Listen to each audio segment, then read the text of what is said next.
Wait a minute. Am I on? Oh my God. I might be on. Holy moly. All right, hold on a sec. Do I have to unmute Game Scout? First of all, no, I think he's here. I Scout, am here. you're here? Okay, now let me just figure out if I'm here. So I'm going to go into the whole thingamabob. Welcome, everybody. I am, who am I? Oh my God, I'm Keith Didion. Normally I'm Van Dweller. So I guess, but today I'm Keith Didion, and you are David McDonald, and we're gonna have George Lannis here. So all these wonderful personalities who you know by name are here. It's Of course, you weird. know my name. Yeah, it's weird. It's weird that they want us to be known by that, but that's what they want. All right. Well, welcome, everybody. This is my first time this year doing quals, so I'm excited. We've got Game Scout. Of course, you know him better as David McDonald, and we have Kingsman, and you know him better as George. Is it Jorge or George? What is it, George? It is George. Yes, It is George. Okay, George. Yes. It's George when you're in normal events, and then it's Jorge when you're in like the LATAM events, right? Yes, that's the only way I can compete is that they have to call me Jorge. Otherwise, I am booted. Yeah, they don't really. You're like a fake LATAM person. All right. The biggest LATAM ever. Yeah. All right. Well, I'm so not prepared at all, but let me go to. Okay. Let's see. Channels I can manage as editor, and I'm going to That's the a nice line dashboard. spin. What's that? Poopy. Just saw a very nice line spin by Poopy. Wanted to call it out. Oh, I totally missed that. It's very upsetting. All right, so we are underway. So we've got Quaid, who's just going by Quaid this time. We've got, of course, Sean Rich. We need to have everyone's real names. Like, why do we have to use our real names, but these players are still like, Quaid and Nerds and Joey? Like, it's not even his real name. So, anyway. You have to call Joey Joseph. Yeah, well, he's a little, he's probably the nicest man you could ever meet, like, in person. But I could tell there's a little bit of kind of something there, because in the Tetris community, he used to be Joseph. And then when, like, we've got, the new Joseph, the new, more kind of, let's say, all right, world champion caliber Joseph, he had to go back to being Joey. So it's kind of a little emasculating there for Joey, but he's the nicest man. He's really the nicest man I've ever met. We had chicken sandwiches together here in Austin, Texas. So that He's was stuck being the average Joe of Tetris. Yeah, now he's just like the below average Joey. So it's weird. Joey knows I love him. Actually, here's the thing. You can joke all you want about like, oh, this person's bad.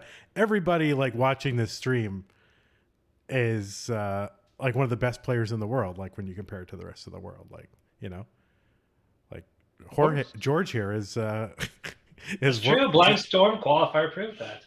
That's right. Yeah, did you see that Dorm qualifier? I mean, it's like that's how you're gonna win a qualifier, by inviting people who don't know anything about Tetris. So there you go. Someone Arbaro says, Vandy, are you related to Joan Didion?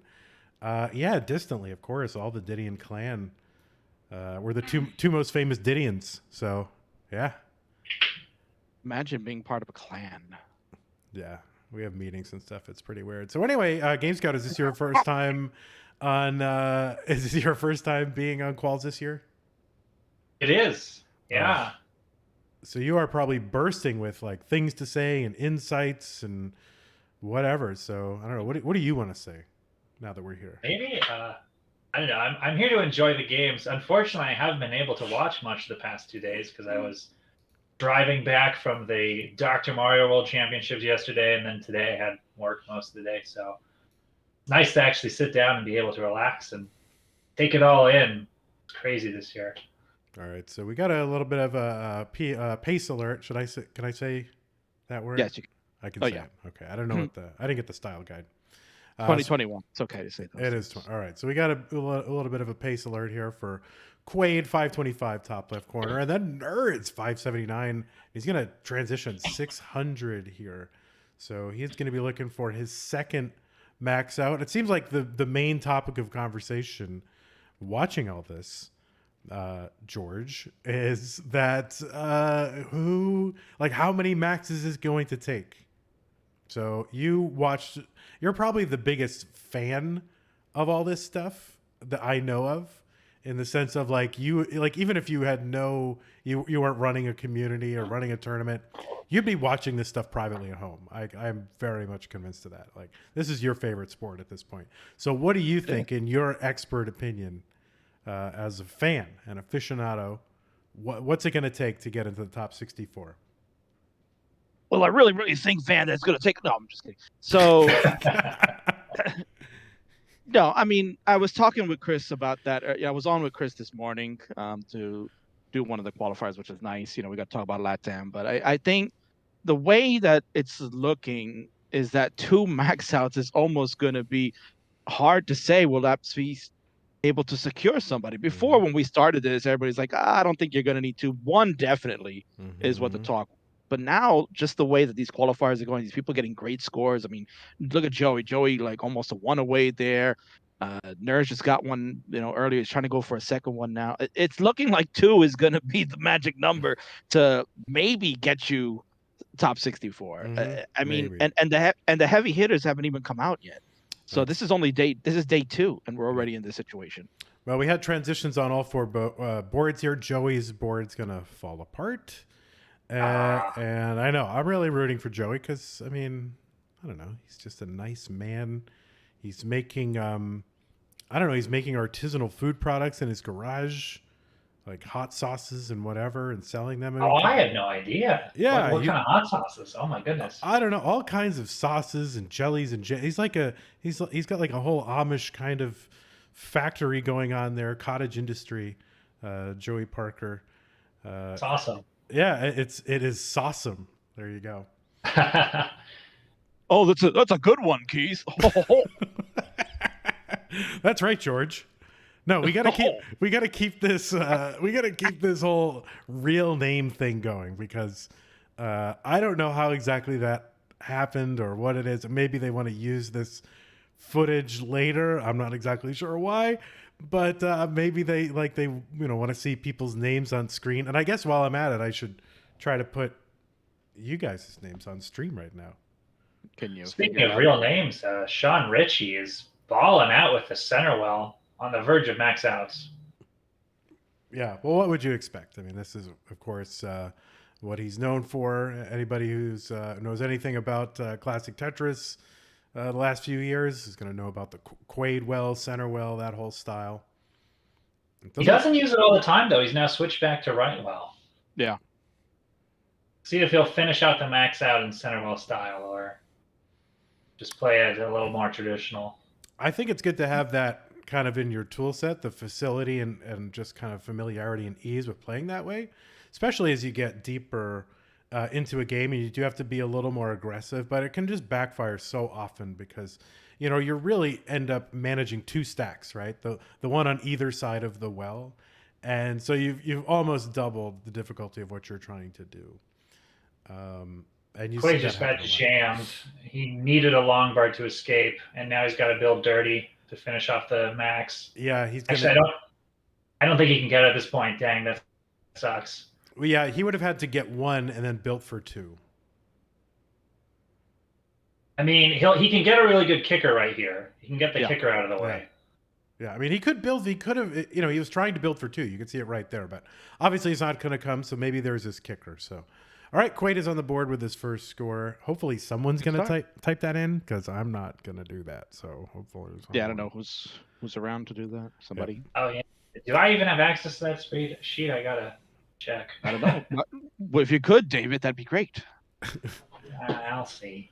Let's see. Let's go check if David McDonald has access to this Google Sheets. Throw it over to David McDonald. David, He's gonna be the running theme of the night, folks. Yeah, I think we're not supposed to. The other thing is, I think we're not supposed to make fun of anything. Like, this is what. Now I'm like, why would you have me on? For one thing, and why would you allow people to bring Kingsman into it? So. Well, I just kind of throw my weight around literally to get in. Well, yeah, and that's why you're able to get into things so easily. Indeed. Yep. You're just setting him right up there, King. I mean, sorry, and George. you knock him down there, Van. That's I mean, right. Keith. Yep. Meanwhile, look at this interesting stat. We saw last night, Van. I don't know if you're watching Louis' qualifier, that he's got that kind of leg action motion. Just the body vibrating, making moving along to the beat of the blocks. You got Poopy kind of following the same. So Poopy looks like he's Flintstoning it all the way to to the next levels here.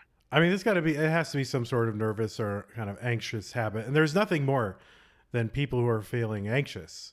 There's nothing more that they like than for people to point out their nervous habits and tics and so forth. So good job there, Kingsman. No problem, Van. That's what I do. He's handling it very well. He seems to be able to play normally holding his hands above his legs. I don't know if he normally rests his hands on his legs. No, usually that's the way you see him play is how it is. Usually his camera angle though will be up from the waist up when he streams, like when he does matches and things like that. You don't usually get the waist down, so that's why most people probably don't see him doing that. And he's not doing it like consistently. He's kind of just in and out of it from here and there. So yeah, don't worry about us, Poopy. You be you. You do you. That's right. We're just here for the fodder to fill in. Yeah, exactly. I mean, we're not really required. I mean, honestly, I'm enjoying all the streamers that I've heard, covering the quals. But there's also something to be said for just those quiet times when you're like not trying to fill the air and like you just kind of let the qualifiers happen. It's okay. I agree. Yeah, I agree. I do like when streamers kind of just be quiet and show their joy by going. Oh, see, you're you're making fun of me. I was ready to pog out over Quaid's dirtiest of dirty Tetrises, but he didn't quite get it. Yep. Still plenty of time. They're just getting underway over there. It's a party. It's a party, guys. They're having a party. We're having a party here. They're having a party over there, of course. They're in the bone zone. This is the zone, yeah. Now, here's what I'm wondering about the bone zone. Like, can you buy that off the shelf? So there's like someone who's like in a catalog. There's like a whole bunch of people buying neon signs that say bone zone, and I don't even know which is worse. Or do you say, "Hello, neon sign maker. I need a sign that says bone zone." I have the answer for that. If you want me to tell you the legit story, I do want the actual. I don't know. Scout might know. Scout, do you know the story behind the bone zone or no? I don't. Chat just filled me in, but aside from that, I only know that. So maybe we don't plug. I guess maybe we should plug. I don't know, but in the Peace Dependency podcast, Van Dweller, that you were on once a glorious time ago. Which podcast is this? The Peace Dependency podcast. You ever heard of that, man? I can't say I've ever heard of it, no. But anyway, continue. Sure. Yes. And yes, anyway. So to start off season 2, Quaid and Steve were on there. They had a fantastic conversation with Frank. Obviously, we'll give a shout out to Frank. He's a good dude. And they talked about the evolution of the bone zone. And as it was mentioned in the chat, that it's a custom-made item. So in essence, yes, Van, somebody did go to the neon sign store and said, I'd like to make a sign that would say the bone zone and send it to my friend Steve DeLuca, since that's the party pad over there. And it was Jaws. Jaws is the one who came up with the idea to make it, and said it cost him quite a bit to get it done, but he said it's totally worth it. And the guys have used it ever since. And then what is it actually referring to? Like what is the bone? The bone zone is just basically their little party pad. It's just like a man cave, a den, whatever you want to call it. It's their party palace, the bone zone. Okay. I don't really want to. It's a family stream. I don't want to know what kind of parties happen there. But anyway, Quaid 190 here for Quaid. We got 556 for nerds. 250. Shout out to Jaws in the chat. He's with us right now. Just let us know. We very much appreciate your Bone Zone neon custom sign. Yeah, I think we probably need more custom neon signs. I think in the Tetris community. Like, why should Bone Zone be the only Tetris zone? Right? I think we need more of these. So I think I'm going to get one.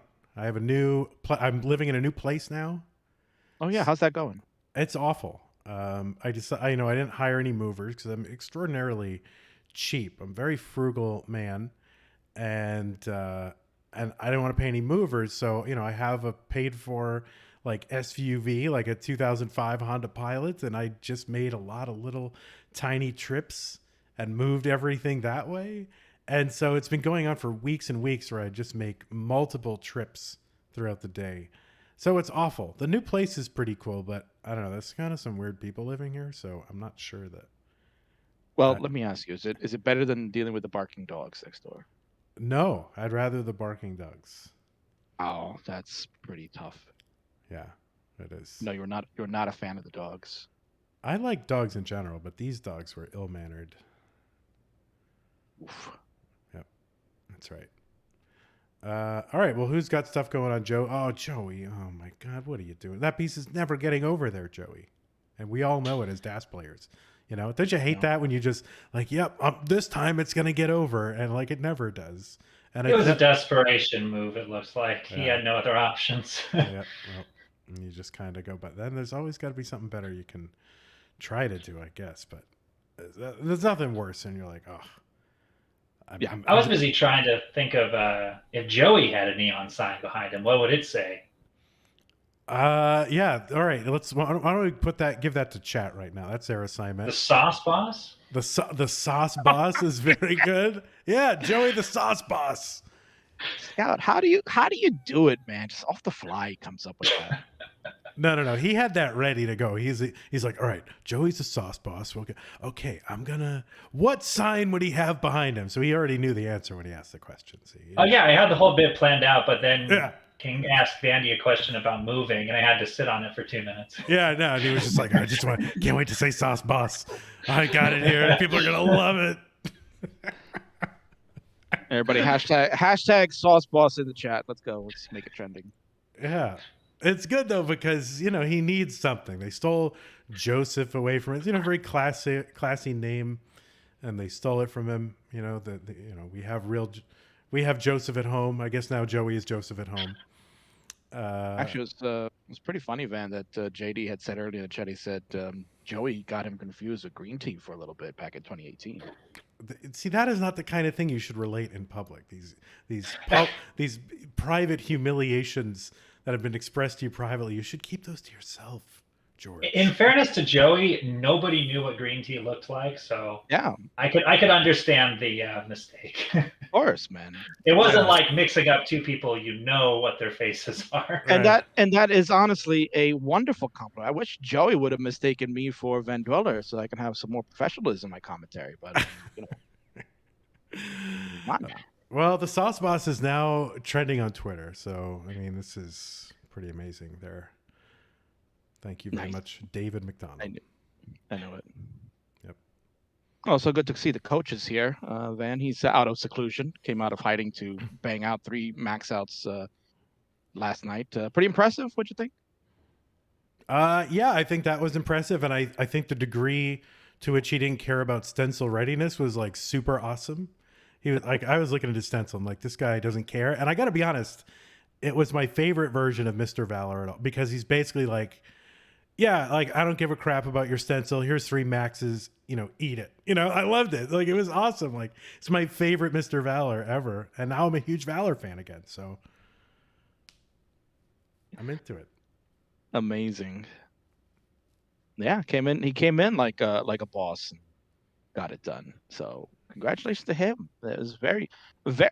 I was a little shocked, man. I'm not gonna lie, because I didn't know what to expect. He'd been away for a little bit. I was like, is he just gonna just show up just to do it so he can waste the DILF spot that he won, right? Yes.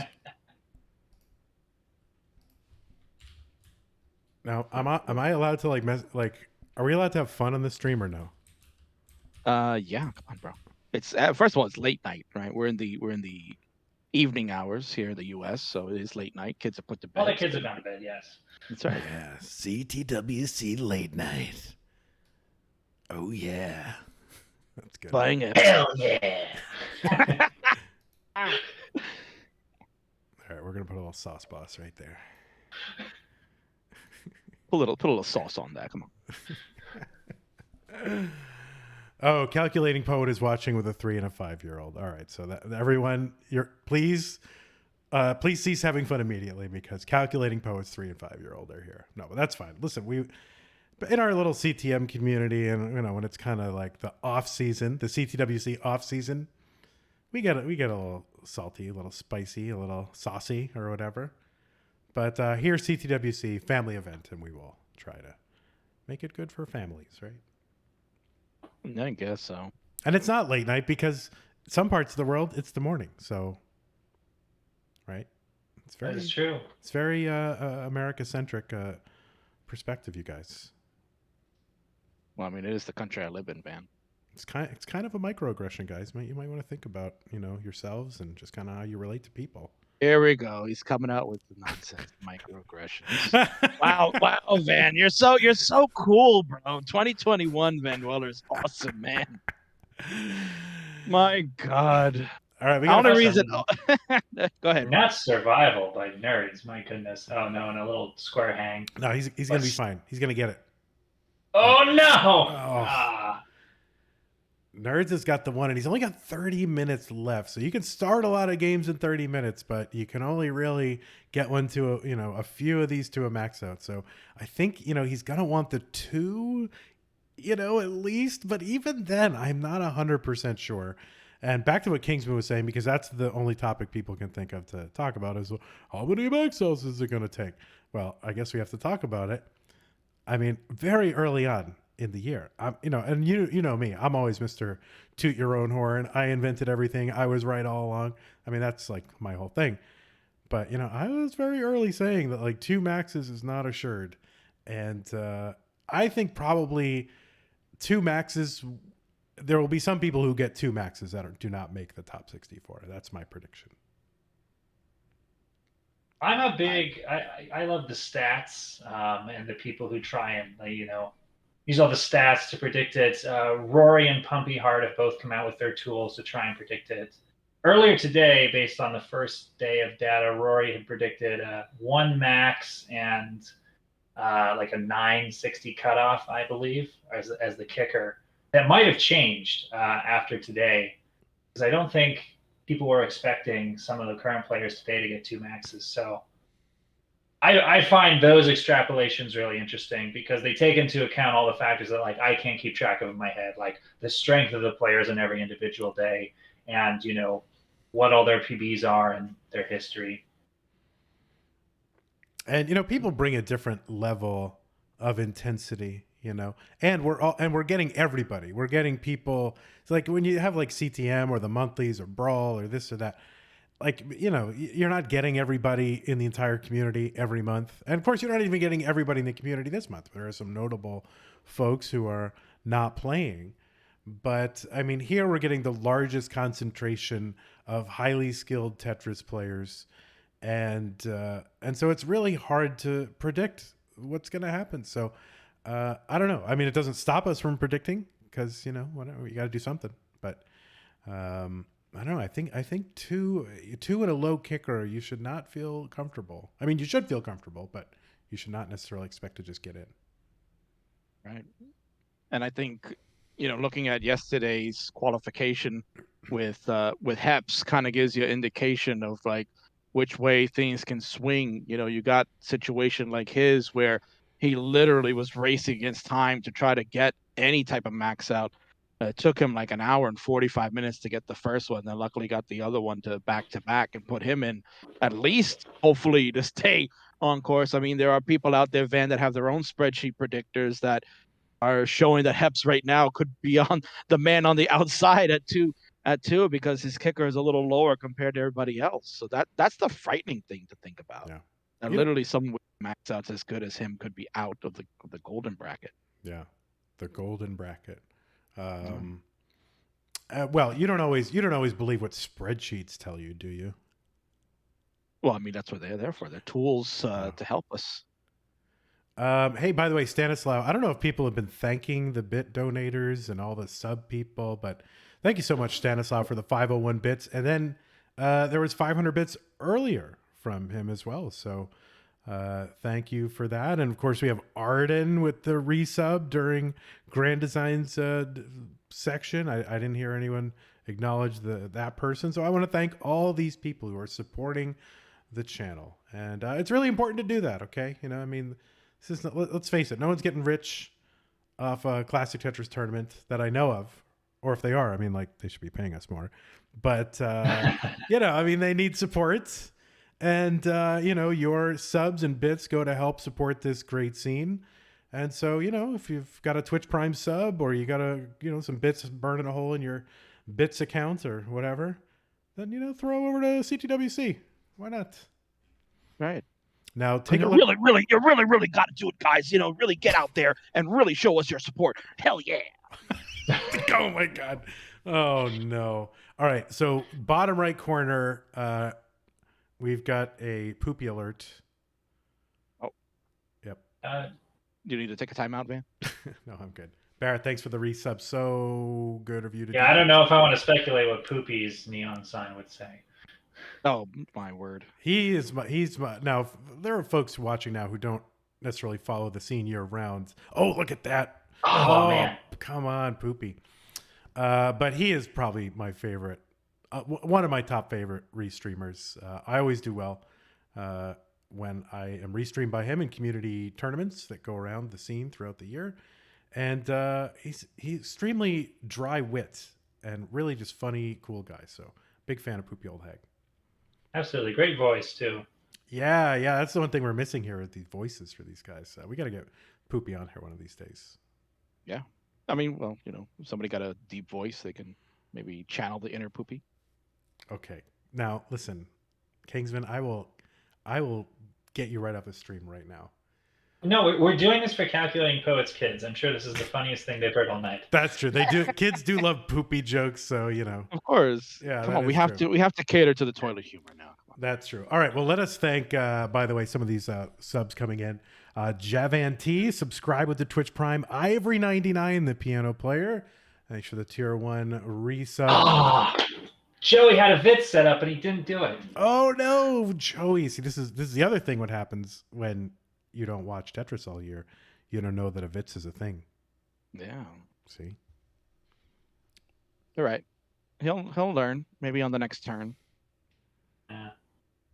But you know, all the players on here have potential for multiple max outs. So I mean, I was concerned when I looked at the schedule, and I'm like, all the other streamers, like they took all the good spots where like, oh, it's gonna be Doug and Joseph and this and that, and they just left me with like, nothing wrong with Quaid, but it was the only match that I had. So thankfully, some of these other players are going long. So you know, we've got a really good palette here. Yeah, I think you really have a nice assembly of different players, all different styles. You got 2 DAS on 3 DAS actually in this one, and then you got the 1 tap. And I like it. I like the mix we're seeing. DAS has been What? out, so we're liking it. We're liking it. We are liking it. Come on, guys, you're the B team. Put on a good show for Vandy. Exactly. Yeah, I mean, really, it's kind of. They're not the B team. That's not what I'm saying. What I'm saying is the person who made the schedule, whose name rhymes with Fist Boris, gave himself all the good slots. Scott Boris? That's right. It rhymes with Scott Boris. Scott Boris gave. Yeah, that's right. He made the whole thing. Only Chris Bidwell understands that. But hey, I mean, maybe Harry Hong's agent is Scott Boris. That would explain a lot. My word. All right, so look at Quaid here, 649 on 21. So this is maxable. 567 on 19 for nerds, maxable. And of course, 22,900 for Joey with 4 lines in. That is maxable. So look at this. X5 pace, guys. Okay, can someone explain that to me? First of all, while being respectful to our co-streamers here, can someone explain X5? Because I've seen that, but I don't. Is that a thing or is that just a Grand Designs thing? No clue. Okay. I couldn't tell you. There might be something scientifically proven that makes sense, but I have. Okay. So this is like he's trying to make fetch happen, is what you're saying. Yes. Okay. Yes. Gotcha. Now maybe somebody in the chat might have more knowledge to that, but That's all I know. I just know X5. It sounds pretty cool, to be honest. When I heard it the first time, I was like, wow, what is he talking about? It sounds something awesome. All right, Quaid with a column 4, well, as we love to see Quaid go, and he's going to go now column 9, which is like my least favorite one. And he's going to get it. Boom Tetris for Quaid. I get to say Boom Tetris on this stream, so that's good. Column 9 is like the delayed Burn Kingdom. Yeah. And another column 9 for Quaid. 864 on level 25. So he's got a lot of runway here. Does not need to go crazy, but that's not going to stop him from not going crazy. He's set up again and another Tetris. So tons of room. Just needs really 3 Tetrises, depending on where he gets them between now and the end. And that was probably a little bit of a misdrop for him. Gets the pieces to get out of it. Oh, easy. Look at that. He's going for column 3, right? Of course. Yep. Oh, no! Oh! Okay. So this is he's got lines to burn. He only needs, he's got 18 lines till the kill screen, and only 8 of those have to be Tetrises. Yeah, he's got the runway to burn this down, but really needs favorable RNG. Oh yeah, it's just parity is a problem. Dang, he's gonna have to build these on top of garbage. Yeah, and He's out of time. Yeah, exactly. So right here, he knows it. Yep, he's setting up, and this is he needs the piece. Yep. Oh my gosh. He can get it. He can get it. He has no lines to burn. Needs a long bar over to the left side. Needs 2 long bar. One left, and where's the other one? Give it, and he's gonna get it. And max out for Quaid, number 1. Yes. Yes. There you go, Van. That's a right there. Oh, yeah. There's Kingsman. Oh. That's incredibly clutch. Yeah, huge. He knew exactly what he needed to do.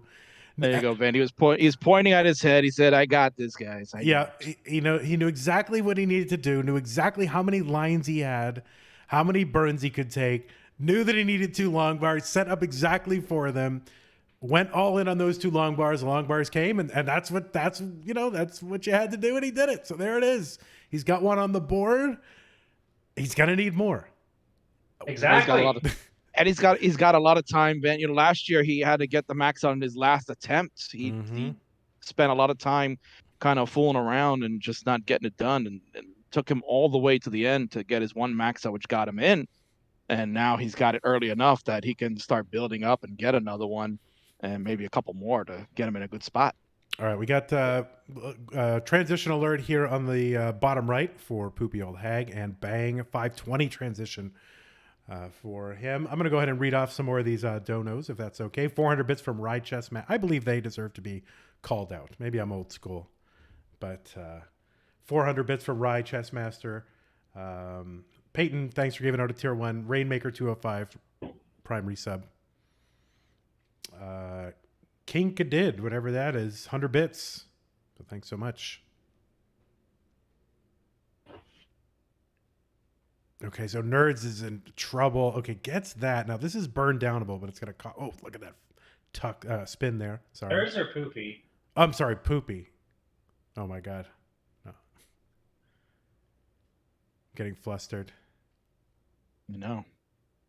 I'm getting all nervous here. It's my first time streaming, guys. Cut me some slack. Oh, lumbar flat, beautifully. Look at. Okay, so he's gonna get out of this. Perfection. A little bit behind on the max out pace now, though. He's going to have to turn on the gas for the later levels. Yeah, he burned away about a level and a half or more. So he's just going to have to go. Well, we'll watch him. We'll keep our eyes open. It is such a crazy tone shift from last year, though, where last year was kind of like, oh, no. Wow. Everybody's rooting for the player to get their 1 max. Right. And they're in.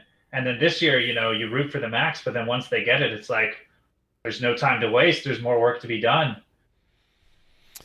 Like Quaid's had a great qualifier so far, and if he submits with what he has, it's very unlikely he'll make gold bracket. Yep.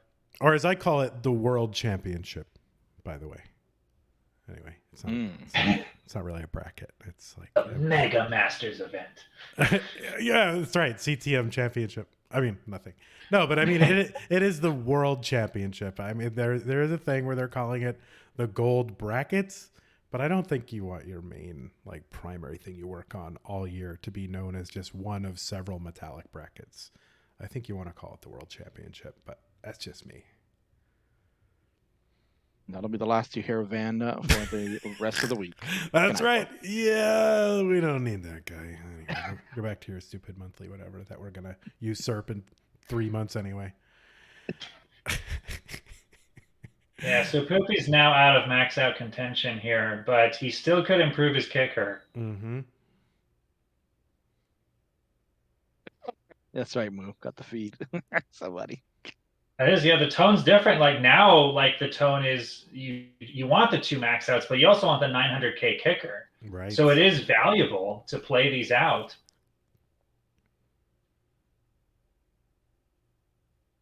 And he's clean again, but yeah, he's just going to need...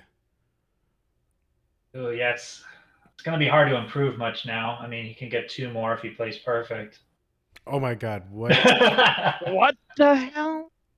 Oh, my word, Poopy. Come on. He's going to miss out. That wasn't on my side. That was... Yeah. Oh, he's got 1 line to go. And he burns in the kill screen. Oh, no. And he cannot improve his kicker.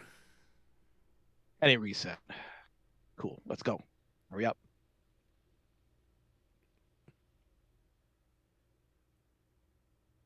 So Nerd's still with just the 1 and 15 minutes to go. This is danger zone for Nerds. Like a 995 kicker is really good. But, you know, if he wants to not sweat all Sunday, he's got to get another max here. Yeah, exactly. I mean, listen, we can pretend all we want that we like know what's going to make it or that we have a good idea. We're just guessing. We have no idea. It's a lot's going to depend on the distribution of the remaining players, and you know, yeah, there's a big chunk of like world-class people waiting, Dog and Joseph, and however many Artiagas there are. I don't know, but we don't know. We're guessing as much as anybody, but it seems like 1 max and a good kicker, you're going to be very unhappy all week. It's going to be borderline, and yeah, it's going to be scoreboard watching. Well, he's doing what he needs to do right now. At least 406 or 85 is pretty good. Yes, indeed. Van said really important, the scoreboard watching. I mean, that's the best part of the qualification. Last year, scoreboard watching was so much fun over the weekend. Like, obviously, you got the early stuff going on in the week. This year, I think the earlier stuff in the week has been exciting to see. Like, this is the kind of pace that we're starting to get at. Like last year, things were kind of a little slow, and like Scout had said, basically anybody who was getting the max out, you're like, oh, they're going to be in. Now, a year later, the tone has shifted. Was like, well, are you going to get in? Mm-hmm. And I think that's very exciting for each day that's coming up to see like who's going to rise and who's going to fall. So Joey with a huge transition here, but a terrible situation in his board, and this is going to fall apart. Ugh. It's so tragic. A 630K transition with DAS is a thing of beauty, and it's sad to not be able to continue it. But you know what? Joey's happy because not only is he a sauce boss, but he's also beaten his buddies Louis and Ben in the overall score. So that I know he is very happy about. It's true. He's safe for playing in something. 966, probably safe for silver bracket, maybe. He gets to play with friends, and they're fun folks in that bracket. A lot of veterans didn't even make the silver bracket last year. And of course, you don't see them trying again this year, which is a little bit sad because, I think, you kind of want these folks to be part of it and to be part of the whole thing. I mean, these are folks that, let's give them credit. They hauled themselves year after year out to Portland, really, even if they had won the whole thing, it would not have paid for their trip. And these are folks that were just dedicated to, playing Tetris, and they're wanting to see their friends, and, and little did they know they were keeping this kind of scene alive. and you kind of want to see them here, in this online forum. So it'll be interesting to see what happens when we go back live and who we see, Yeah, I mean, the online quals, you're kind of seeing the evolution of last year where nobody really knew what to expect last year. This year, everybody knows what's up. Everybody knows what they got to do. So you're seeing a lot of people who saw last year, who had the access to play online, and are like, oh, I want to come out of the woodwork. I want to participate in this.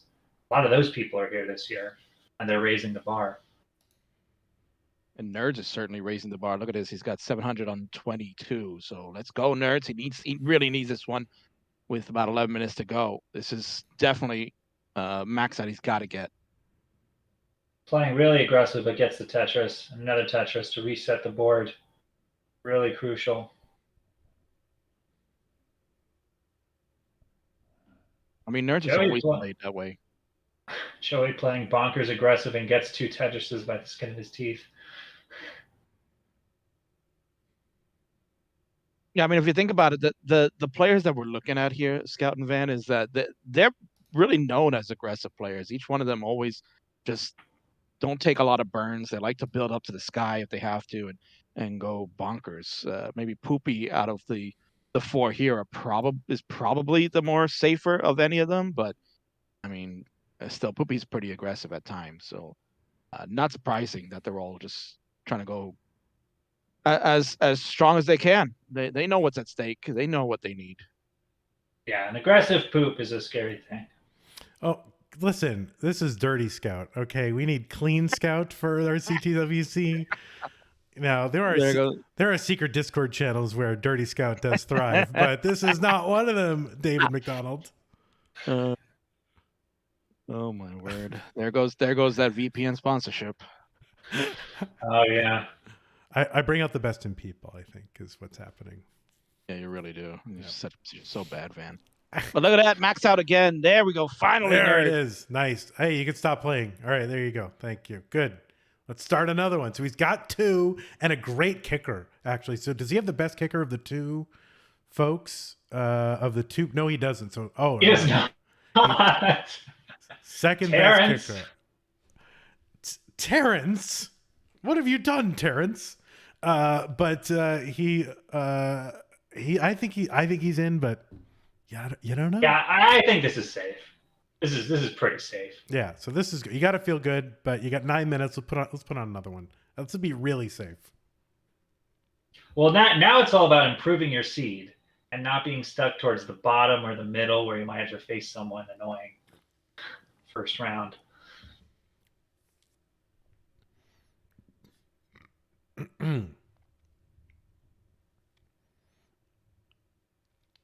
Annoying as in annoying to beat, not annoying in their personhood. Yeah, no, I was just going to sit with that for a little bit and just kind of see what you kind of are going for.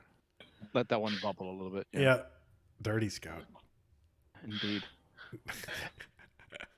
So, looking at tomorrow as, winding down today, some notable names, Van, that can definitely shake things up in the max out scene. You're gonna see Longboy from Sweden is definitely a player that has come on the rise. Most certainly will be interesting to watch their qualification. I'm sure we're going to try to look for 2 max out. You're going to Scotto Bozo, of course, acclaimed 1.5 RNG manipulator, right? Yes. Yeah, of course. I mean, it's not even the world record, anymore. Even former world record holder. Yeah, I mean, in one respect, it really was the world record. Anyway, King, continue. Go ahead. Yeah, so you're going to get a couple of those guys. You're going to get Beta Strep, who got a max out, man. Finally, he did it, It finally happened. Was he angry even just getting them? Because he's always angry. So I wonder, even just getting the max out, I picture that he was really pissed off. Oh, he looked like he was relieved, if anything. Looked very relieved. And it was good to see that. And then, of course, Vince is on tomorrow. So can you imagine his first max out on qualification? Wow. Yeah, no chance. But all right, so we got Joey here, level 21, and we got Poopy Old Hag 595 here on 20. So, possibilities. But both of them have to be much more efficient than their boards are allowing them to be right now. Yeah, Quaid just a moment ago had to throw away a 585 transition after a very high center well stack and a miss drop.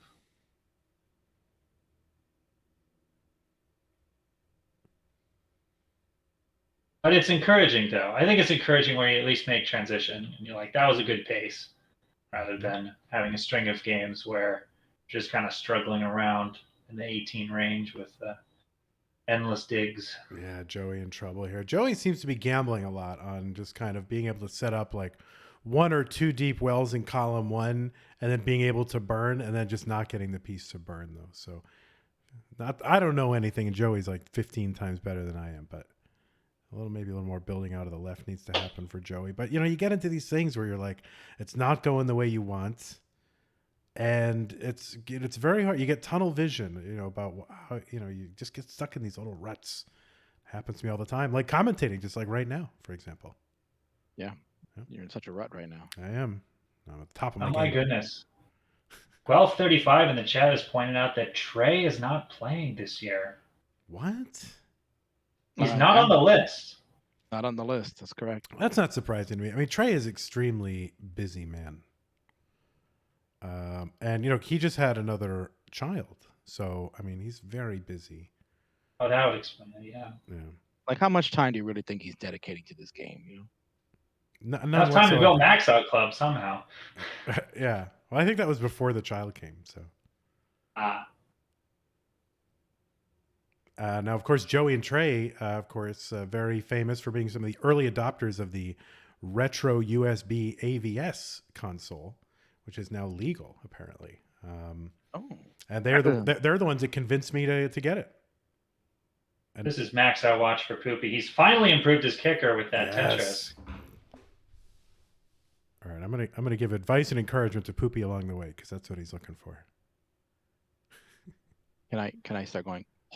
No, listen, come on. How dare you? Actually, he might need to go perfect here.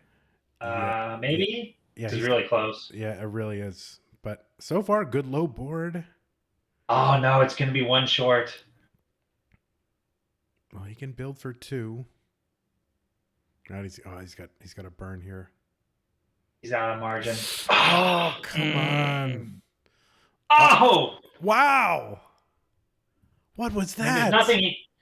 There's nothing he could do with his board afterwards, but amazing survival after that misdrop to improve his kicker. 946. Still an improvement. Nice job. Oh, my word. Impressive. Yep. And, it would have been close last year. So I know Mudus would have gotten in, right? Yeah. Would it have though? What was Mudus' score last? He was the last seed. What was his? I think he got a 919. I think it was. Oh, okay, yeah, would have got him in last year. So this is what you're up against. Not good enough. You'd have been like top 8 seed like every other year before last year. Yeah. Joey topping out with 98 points.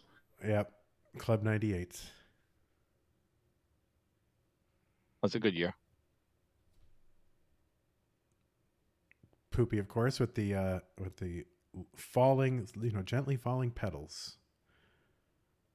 Known for that, to the frustration of many viewers and players in the competitive scene. Are you a big fan of the pedals, man? Why would I care about the pedals? First of all, I'm not watching restreams. Okay, I don't know who out there is watching restreams, but I'm not watching them, and I'm playing them. I don't see them, so I don't know why it bothers anyone. Well, you're not watching them is kind of the reason why nobody wants to restream these days anymore. Oh, that's true. Yeah, that's the whole scene is dying. That's right. Yeah.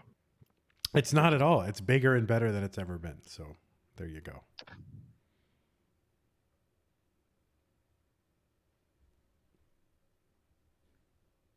All right, so Nerds at least did the right thing. He got out of the mess and restarted. So this is it. Last game for Nerds, probably with 2 minutes and change left. This is it. Got to cement the third one. But you got to think, got to get you in, I guess. Yeah, I mean he's mostly playing with house money at this point. He can take it easy a little bit. He knows he's basically guaranteed himself in, and now it's about making a statement. And of course, the seeding, right? You really don't want to face Yeah. anyone named Saley or Artiaga or who else? I don't know. Or Roy. Oh, Roy. Yes, that's right. Roy. People got some weird ass names, don't they? Roy. What the hell? I know. Why would you have that name? Yeah. No, I did have an extended conversation one time in the community about who had the shortest name. Max Roy is a strong contender. Yeah, I can't even think of unless his name was Ty or whatever. But I mean, is that his full first name, or is that just short for like Maxwell or something? Maximilian? I don't know. Oh, that's good. All right, we got Quaid here, 5'10" in the bone zone at 113 lines. So that is something to look at. And he's just, he's whatever. He's conversing. He's gesticulating. Like, it's whatever. He's not even... All these other guys, very focused, just like, all right, I've got to do this. But I think he thrives on the kind of not paying attention too much thing. Probably doesn't want to overthink it. So I don't know. I think this is just his milieu, and he's happy to just kind of hang out, chill, and play Tetris like he does all the time on stream. So this is how he feels comfortable. No, this is pretty much typical stream night over there at the Bone Zone when they used to do Tuesdays and Thursdays. They were doing that every week for a solid year, and then Quaid recently got a new job, and his hours have changed, so that's why they don't see him too often now, because the times that they were streaming is when he's usually working. So it's good to see him now. Good to see him back in the Bone Zone at his old time slot. And yeah, this is pretty much what you would normally get on the stream. There's nothing new. There's nothing new. Exactly what you're seeing here. It's party over there. That's how they look at it. And this has been an amazing game from Quaid so far, over a 600K transition. See if he can cement his status as qualifying for the gold bracket or world championship. Yeah, it's kind of the world championship. I mean, they're not telling me to call it that, but I just think it sounds a little grander than gold bracket. Yeah, that's just me though. Sorry, as you were saying, Andy. I don't remember, but George here brings up something that kind of saddens me. I never really thought about Quaid outside the context of, just kind of being a Tetris player and probably just going out and partying. But this is the image in my head of him having to go to work. It's a little bit. It saddens me a bit. Like, if anybody shouldn't have to work, I think we need him to be like just this kind of unemployed guy just playing Tetris. Like, that's how I want to think of him. But imagine growing up and having responsibilities. Yeah, like I can't. What does he do? Is he putting on a khaki pants and a French blue collared shirt? What is he doing? Maybe he's. Man, I have something to say, but I gotta keep it for Scout After Hours. Yeah. Is he like Deuce Bigelow or something? What's his job? I don't know. Maybe he's Jake with State Farm. I don't know. That's true. All right, Quaid from State Farm.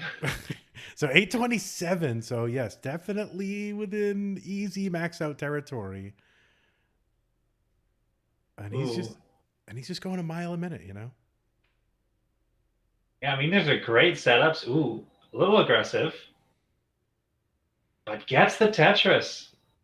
Yeah, I would probably be a little more conservative now, but what am I? I'm nothing. I can't even break 800. So Quaid is amazing at recovering DAS after misdrops.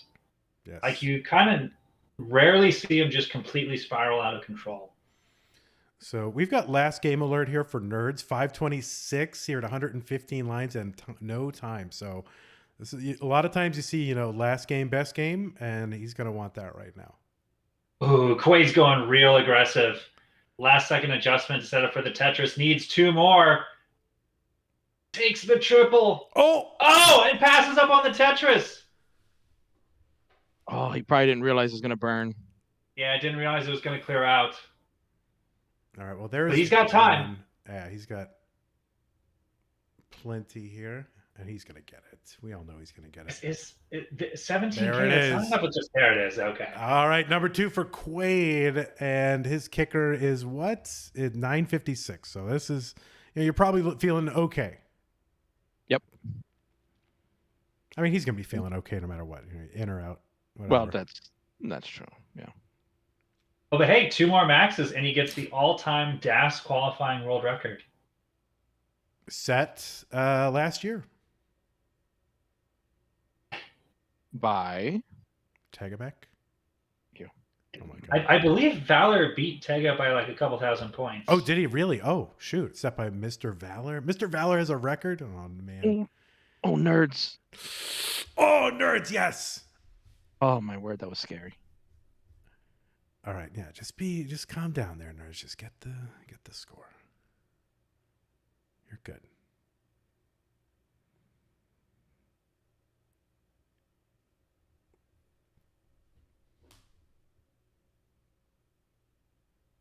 Everybody kind of pins and needles just watching to see what mistake is he going to make, or is he going to get out? Kingsman, Yeah. why would you say something like that? What is wrong? Ah, beautiful line spin and a double tuck by Poopy.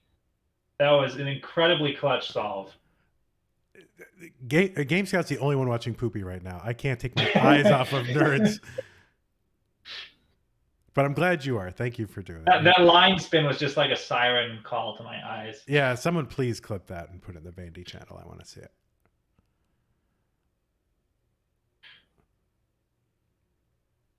So Nerds is in really, really good shape. 778 here on 24. And there it is. So over 800 still on 24.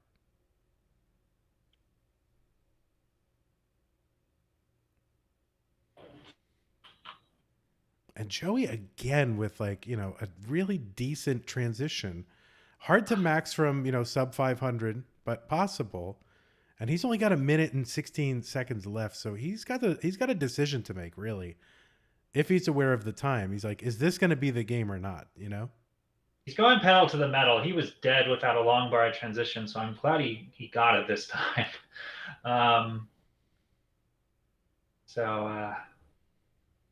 Down to his final 60 seconds to make that decision, like Van said. Looks like he's just going to go all the way. Come on, Joey, let's go. Yeah, for me, I think I, if I were good enough to actually have any skill, I would be starting over. But because it's really hard to max from this. I mean, look at them though. Oh, he did this.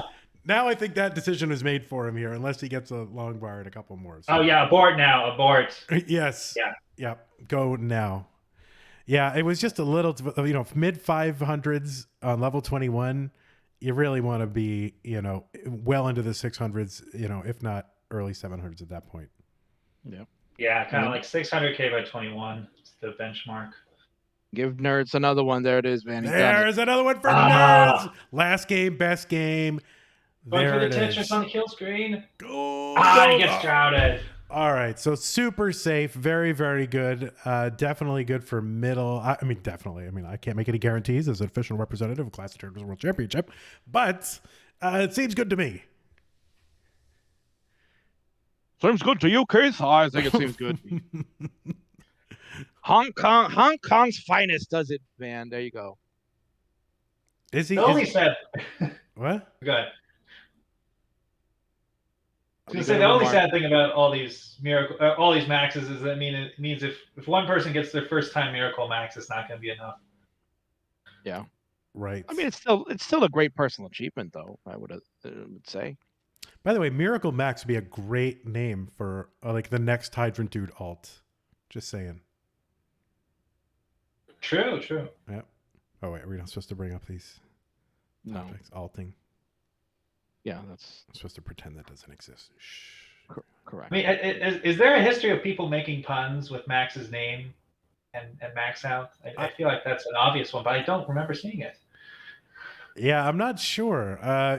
Listen, he's a young man, throughout this Tetris community the last few years. He's been probably like 18, 19, whatever. I don't think they're making puns, I don't think puns is a thing that the kids do. It'll come back, though. One day. Yeah. All right, so Nerds is going to be feeling happy. The board filled up with 9s. Love it.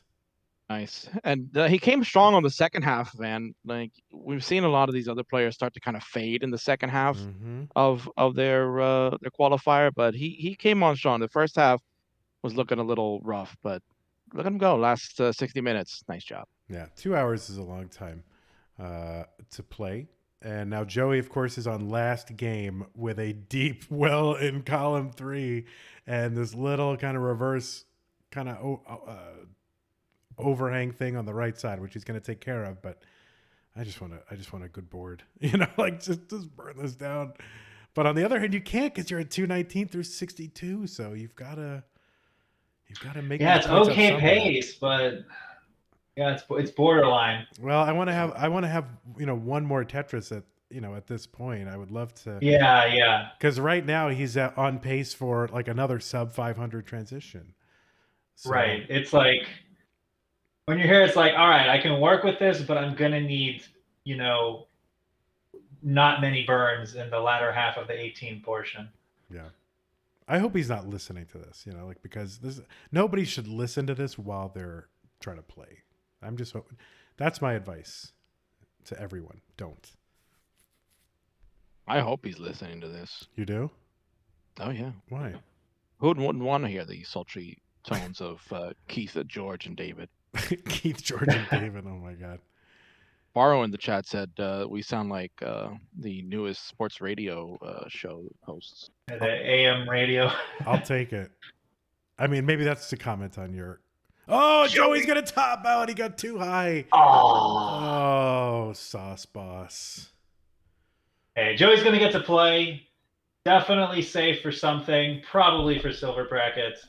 I look forward to seeing him compete. Yep. Joey, Joey, we love you. And we're going to have... Oh, he's got his Nest Tetris Masters book out there. He's got the book. He's got the book. He's going to rip it apart like you did. That is what I did. I did rip the book apart on stream.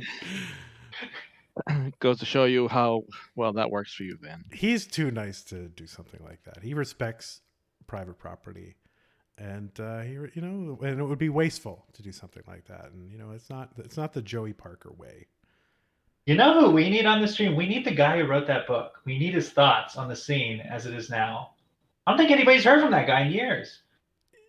Yeah, I don't think so. Well, I mean, Kataro must know him, right? Alex Kerr must, because he did consult on that book or something. At least it says so. Yeah. So I think he wrote a forward, didn't he? Write a forward on that? Did he? He did. Yeah. So we got to track that guy. This sounds like a job for Game Scout. Sorry, yes. David, get in touch with, please. Yeah, is this one of your video ideas in the rejected bin? I hadn't thought of it before as a video idea. Yeah, do this. I want to see this. Track that person down and see what they think now. If they even know what's going on. Maybe this person could be just like milling out all kinds of books, whatever. Okay, write one on Tetris, write one on gardening, write one on this, and whatever. But yeah, it'd be interesting to see if that person's following, because I got it early in my Tetris journey. I guess I learned a few things. It was a good comprehensive resource like several years ago. There really wasn't a collection of info like that back before the Discords were established. That's right. All right, so now I got to look at this scene. It's all in Polish, so I don't know how to turn off. Ooh, and we got a max out alert for Quaid. Right on the brink. Oh, and that might have sealed it. He might be one short. He's going to set up for 2 and he's going to get it. No, he's going to get it. it. Wait. Yeah. No, I miscalculated it. Yeah, he needs one more. Now David. Oh, come on. Give him the right L. He's boned. Boned. Well, he's improved his kicker. Yep. Yeah. So now he'll get in. See? That's how tight it's going to be. That's my prediction. So GG's Quaid, sort of. Yeah, definitely a GG. Another good game. All right. We're going to take Joey out of here. Oh, Sauce Boss. The balls. That's it. All right. Can I move people to different... Because is it weird to have them? Well, I can just fill it up. I got a logo somewhere. There. I'll put this logo over there. Right? Logo. Although it's kind of near the other logo, so we'll put it up here. There you go. Am I allowed to put your face? left. My face? Should I put my face on here? Do you want to see my stupid fat face? Yeah, in your new place, of course. It's all boxes behind me. It's really embarrassing, and I'll probably never clean these boxes out. Like these boxes will be packed behind me in this office until my next place. Okay. Everybody in the chat is loving the fact that Quaid's new kicker is a palindrome. Oh my god! Look at this 975,579. I'm sure Vince is loving it. Yeah. And speaking of palindromes, everyone, check out the new film, The Palindromists. It was only like 8 years in the making, and they finally got it out. And it's great, and I watched it, and I like it. So I don't know where you can watch it, but just Google it. There you go. And it's got Weird Al. It does have Weird Al in it. That's right. And yeah, so that, be wary of that part. But the rest of it's good. Come on, Van. Everybody loved UHF. Everyone loved UHF. I don't know if they did. You're telling me you're not one of them? Everybody when they were a kid around our age liked Weird Al up until that, the Nirvana album was probably the last one that was good. And, UHF came around the time when I was kind of like not into that kind of stuff anymore. I was getting more serious. First of all, I was like discovering girls and, excuse us. And, other books. And I was reading books, serious books. I'm sure. That's how he has. That's how Scott. That's how he has that extensive vocabulary he uses all the time when he talks to people. Not really. It's bad. I've forgotten so many words. It's pretty bad. You come up with some new ones every day, and I'm like, I gotta get the thesaurus out and find out what the hell did he just say. Well, I mean, you're a man who sells books that he doesn't read. I mean, that's your thing. Correct. Well, why do I need to read them? I'm trying to sell them. Well, maybe it would help you sell them if you're like, oh yes, I can recommend this. World as Representation and Will by Arthur Schopenhauer. Yes, in Kingsman, that would be good if you could do that. Okay, Van, like that really works. Come on, you know where I work and you know who I work for, so that doesn't work that way. Andy, do you think one day when this is all over, you'll write a memoir about your days running CTM? No, I'm gonna try to forget it immediately. I don't know. There's so many tales and stories to tell. I'm gonna have to ask Kingsman for them because I don't really remember any of them, to be honest. I'll write the forward. Yes, thank you. And if you can write the rest of it, that would be great. And I'll just put my name on it. Kind of like you do with like your entire personality on stream, as I wrote it for you, and now you take credit for it. Anyway, 294 for Quaid. I'm so mean. That's what I'll be known for the most, is being so mean to people. You are a meanie. I don't know why I put up with you. Because I made you who you are today. Thank you. Made me famous. Yes. I'm like your second father. Hey, Dad. Hey, son.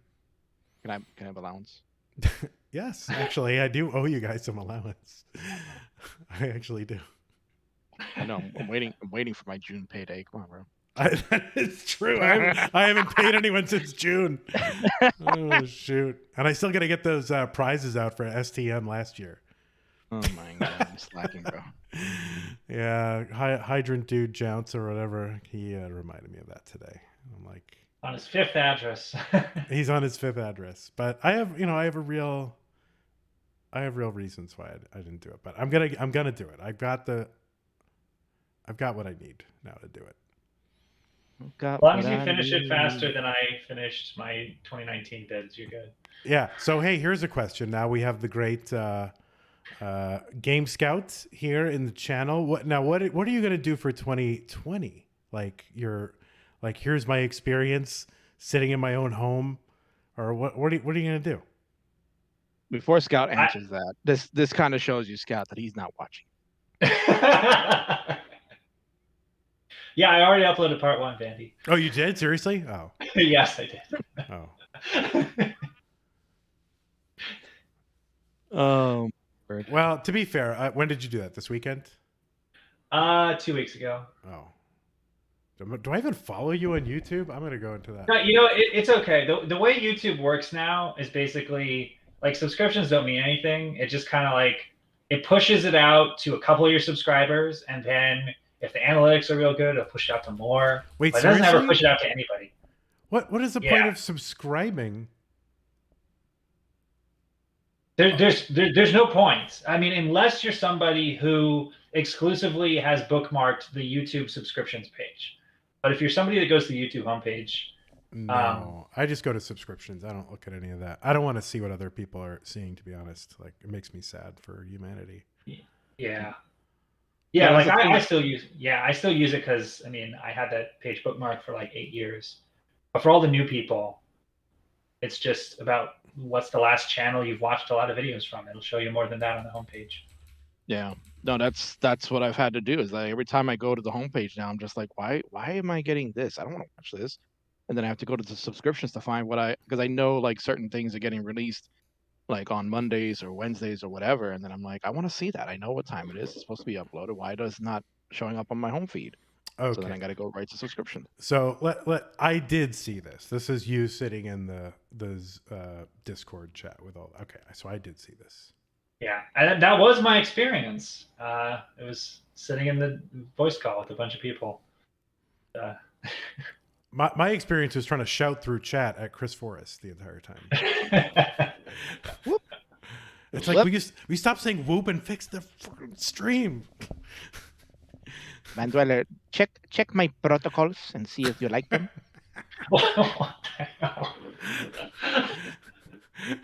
It's like, yeah, like stop saying whoop. We got a stream that's dying here. Whoop. I'm looking forward to Forrest's Kingsman and Vandy impressions next time he restreams here. Yeah, I'm sure that is what he'll do. No, he's too nice to do that. I don't think he's a Vandy fan. So I don't know that he'll be. But maybe maybe he will. Not everyone can be. No, I'm very challenging person to be a fan. Tell me about it. Yeah. Tell me about it. Yeah. All right, so Quaid on a little pace here, a little bit. This is barely max out pace. No, he can do it. He's gonna do it. Gonna be tough. Ye of little faith, Scout. Yep, this will happen. That's a Vandy promise, and you know how good a Vandy promise is. Ask Max Roy how it is. I'm gonna see if he can double quick tap something over. Oh no, it doesn't look like it. All right, yeah, that's not gonna happen.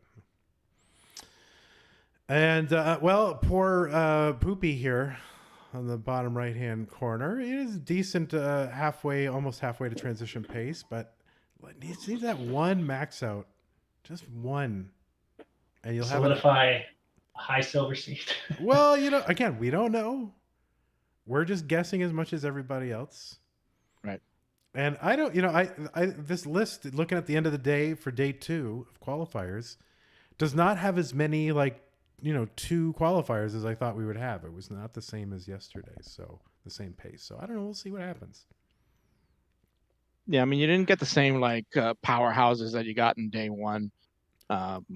Like tomorrow, like these household names we had, like E flat and Terrence Y and Brighton and Jordan. All these household names that we had. Yes, we didn't have these powerhouses today like we had on those days when Yusuf got 2 max out.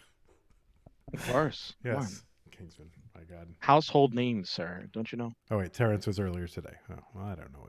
All the days run together since COVID. Yusuf's a household name in the Discord for sure. Yes. That is, yeah, he sure is. He is.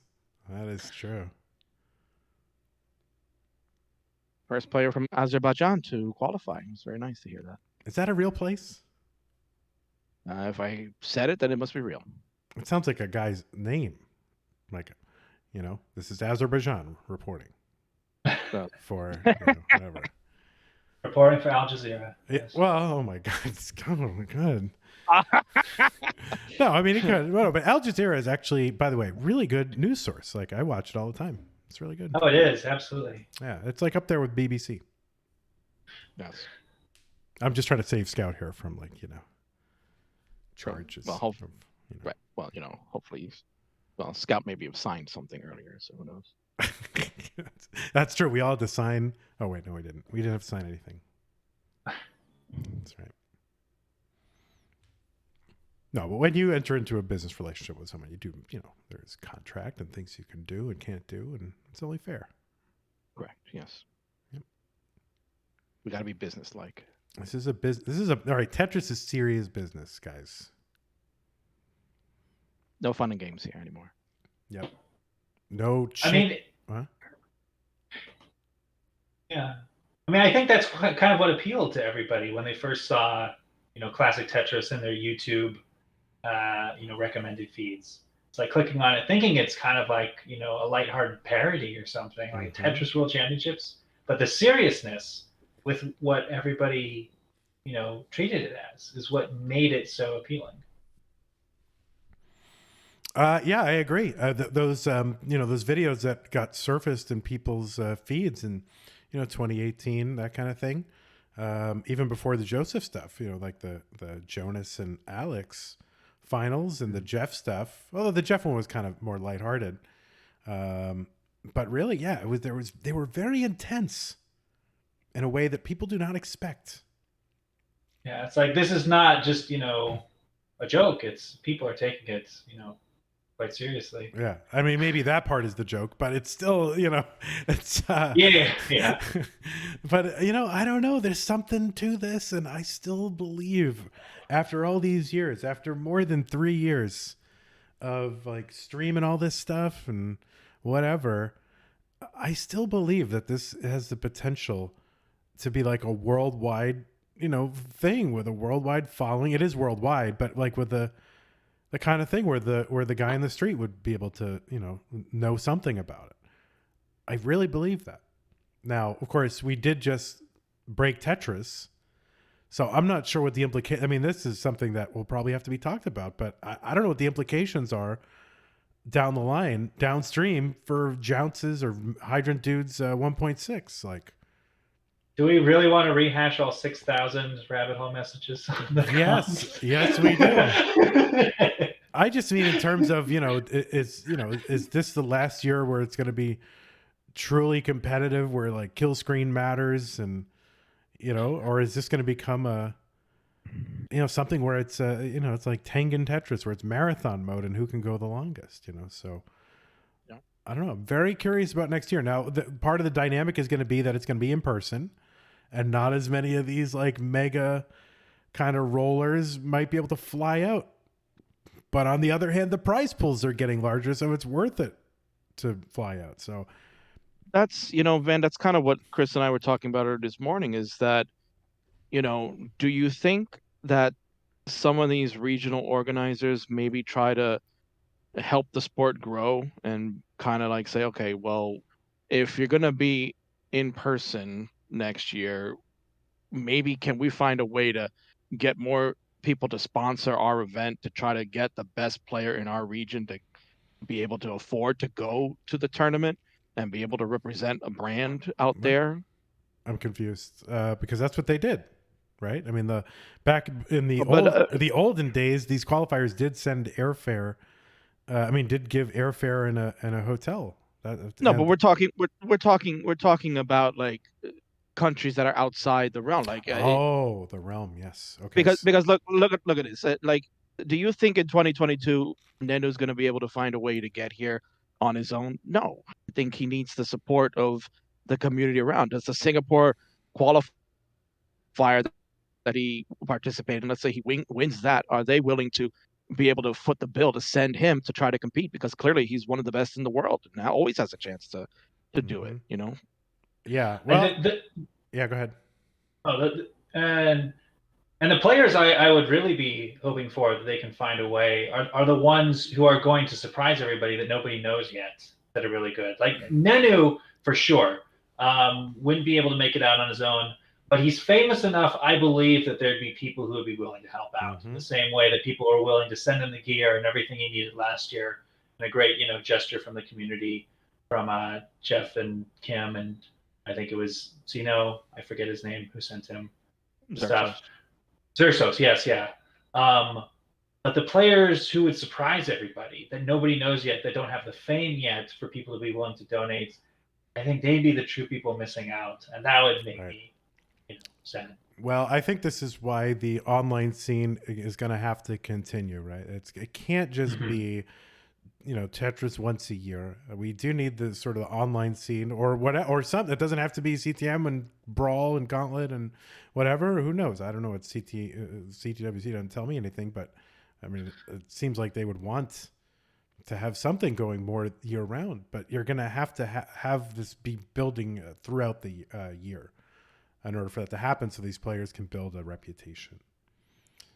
Get the sponsorships, and there's going to have to be sponsorships. I mean, I don't know. I was telling Shark, this is another Vandy thing where it's like, well, Vandy said 2 years ago, but it's really true. I was trying to tell some of these players, go get sponsors. Like it doesn't take a lot of money to make it worth it, or to get you able to go somewhere, or to pay for at least your hotel or something like that.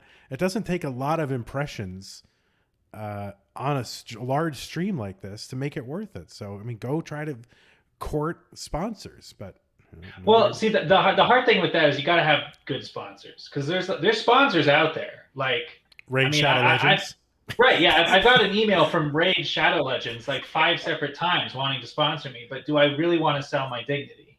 No. That was E-Flat's problem, and that he was offered a sponsorship by Tim Hortons back in 2018 to go to the Tetris World Championships, all decked out in official Tim Hortons gear. Yeah. He didn't want to do that. Wait, why not? He's like, I look ridiculous. No, but that's awesome. What are you talking about? Like, who's advising him? If you're decked out in Tim Hortons gear, like, you couldn't be more Canadian than doing that. Somebody else needs to advise him, because that would have been cool. And that's a reputable brand too. Yeah, that's a real brand. That's not a joke. That's like a Canadian institution. E-Flat. What are you? By the way, do we really have to call him E-Flat? I don't know, but you can call. I'm gonna say for reasons down the line, it would be a good idea to call me E-Flat. Oh, if you like. But I'd call Quaid max out number 3. He's got it, baby. Put in the books. Look at that, number 3. Is it 3 or 4? What is it? 3? That's I think 4. that was no 3. Should be 3. Was it 3? Oh my god. Yeah, I think somebody's updating it for you. So they're updating it really quickly. Oh my god. So there it is, 3. So he's feeling good. And he's got time, you could get 2 more. You could get 3 more. You could get 4 more. That's very impressive. Did he just break the dash record? Does he have a higher kicker than Valor? I wished he did, but he doesn't. No, I'm just kidding. I love that. He is short. Very close. He's short by about 8K. Yeah, he'll get it. This is right. This is in the bag. 36 minutes to go. Really impressive showing from Quaid, especially like I mentioned last year. He only was able to get the 1 max out. So now look at that.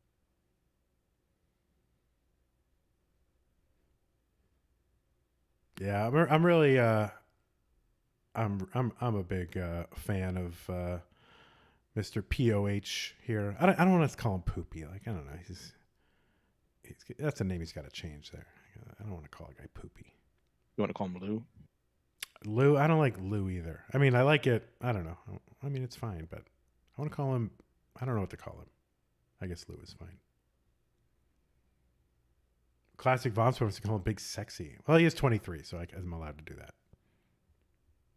No, I think he's referring to Quaid. Oh. Let's call Poopy Old Hag Big Sexy. Why not? Whatever floats your boat, man. All right, I'm going to call him that from now on. There you go. Yeah, I don't understand that. I mean, Tim Hortons is a reputable brand. I mean, it's talked about a lot. It's a fantastic product. So, yeah, I mean, if that was what's stopping Jake from going to the 2018 World Championship, I mean, well, but you also have to keep in mind, like people in school can be pretty brutal. Oh, I see. Yeah, okay, that makes sense. But who cares, dude? Whatever. The big national brand flying me out around the world to go play video games, and potentially win 10K in my pocket or something like that. Yeah, really. Oh, yeah. Make fun of me all you want. Vandy, next time you go out to CTWC, you got to get that chicken sandwich place to sponsor you. Like, dress them up as one of their employees. Why not? I will do that. I'm going to do that. I'll do it for free. I'll do it for free. Van Dweller, fly right chicken, baby. No, not Van Dweller. Yep. Keith Didion, right? Come on, get Sorry, it Keith straight, George. My apologies, Keith. So awkward. I don't want to know your name. I don't want to know your name either. Yeah, I don't even want to know you. Frankly, who's named Keith? God, I know it's the worst name in the world. It's terrible. It is bad. And here's the problem: is I had like a gap between my two front teeth, so of course you're going to be Keith with the teeth, right? So it's like, thanks a lot. Oh man, that's brutal. I know. It is pretty bad. That's the one thing I don't miss about childhood. Oh, teasing? Well, yeah, I tease you all the time. Yeah, but we're adult men. It's funny. Oh, that is true. When you're a 9-year-old kid getting teased, it's not the same. Yeah. I guess it's like the intent. Like when you're 9, you know, like they're just trying to be mean. Right. Yes. When you're 43, you just know that he's a a-hole. But no, you know that this is how I'm showing love to you, right? Of course, yeah. We're bros. We're bros. Well, I wouldn't say those words out loud as a person, but yeah, I mean, whatever. Kingsman's form of expression is very like from like wrestling and like locker rooms, and I'm not fully comfortable with it. Kobe's down to like his final 2 games. He's got one more game he can kind of start and see how the pace goes, but then he's got to just commit. Come on, he's wandering off. Come on, POA. Oh yeah, he's like, nope. He needs to just take a moment, maybe do some burpees. Maybe you think he's doing burpees in the other room? What's he doing? I have no idea. All right. I'm just remembering when Corion ran out of the room to get something last year. What did he end up getting? Somebody knows. I don't know. It wasn't his towel. I think he always has that. I don't know. Speaking about Corion, he is he's on fire these days with his training. He's been doing those 2-hour qual practice runs, and he's getting like 6-7 max out in those sessions. So, oh, for sure. I signed a paper that said that I would be like unbiased and whatever, but I really want Corion to win. I do. Like I really do, and I hope Adam doesn't. Now Keith. I'm like, yes, Adam, we need to talk about your being unbiased. You signed a paper. I'm like, yeah, but I'm a Corion fanboy. I love Corion. I was even on eBay today looking for Sonic towels. Look at that. Now, I think, listen, as a commentator, I think you can, listen, obviously you have to be impartial to what's going on in the middle of the match and whatnot. Right. But at the end of the day, you're a fan at heart too. You're rooting for the guys that you want to see go through, and you're able to, be able to put that aside for the spirit of the game and the professionalism that you have. But I mean, come on, we all have our favorites. I mean, Huff is my favorite player currently right now. I love Huff. Yeah. I love watching. He's fantastic, and I wish him all the best. But if push comes to shove, I got to call a Huff match versus somebody else. I got to show my unbias. Right. You mean Miles, right? Miles is okay. Wait, what's the difference? There isn't, but okay, good. I'm very confused about all that. It's okay. Don't worry about it. Yeah, for me, the thing with Corion is like he's been trying for 2 years to win another CTM, and he's come so close. And you just want it just because you don't want to be someone who won something 11 times, right? You want to win 12 monthly things because that's like I dominated a year of Tetris. Now, spaced out across 4 years, but still to win a quarter of the entire time. I mean, that's like Yankees territory, right? I mean, that's crazy. That's like Patriots. I think he wants to prove to himself that he can win it against the field nowadays. Yes. Which he definitely can. Mm-hmm. It's just there's always something that's happened each time. Either he's had an unfortunate top out at the wrong moment, or his opponent has just been ultra cracked. Well, that's what it is. You're running into like the Zoomer of the month, like every time, and it's just like a different one. And And then there's, a couple of things that sort of, I mean, it's kind of always the same thing with him, where I can just picture the typical Corian top out in my mind, which is like, probably about 13 rows up at the top of the board, like in columns 2 and 3. And it seems like it gets him there every time. Where it's like some misshift or overshift or undershift, like that part of the board, like the top, like if the play field were divided into 8 squares, 2x4, then it would be like in number 3, right? Like it's always some sort of misshift right there, and it just breaks my heart because at this point I'm kind of like waiting for it. And it breaks my heart because I'm such a fan, and I just like, okay, please. I see him getting up to that part of the board, and I'm like, please, just make this go right. And then too often it doesn't. But he's training so hard, and I think I can't believe he's not going to win another one. Yeah, I don't want to believe it because it's just like, month in, month out. It's an inconvenient time for him. The language barrier prevents him from being part of the Discord community to the extent that most everybody else is. Mm-hmm. And still, he does it nearly every month. Yeah. Yeah. And there's not, I could say a bad word about anyone. I literally can't say a bad word about Corian. I could even say something bad about Joey Parker. I mean, it would be hard, but if you gave me an hour, I could think of something. But Corian, I can't think of a bad thing to say about him. No, he's a fantastic player, and he's a great representation of the sport. Yeah, he's a true gamer. I mean, and he's just a nice man, and he's got a great spirit, and he's so genuine.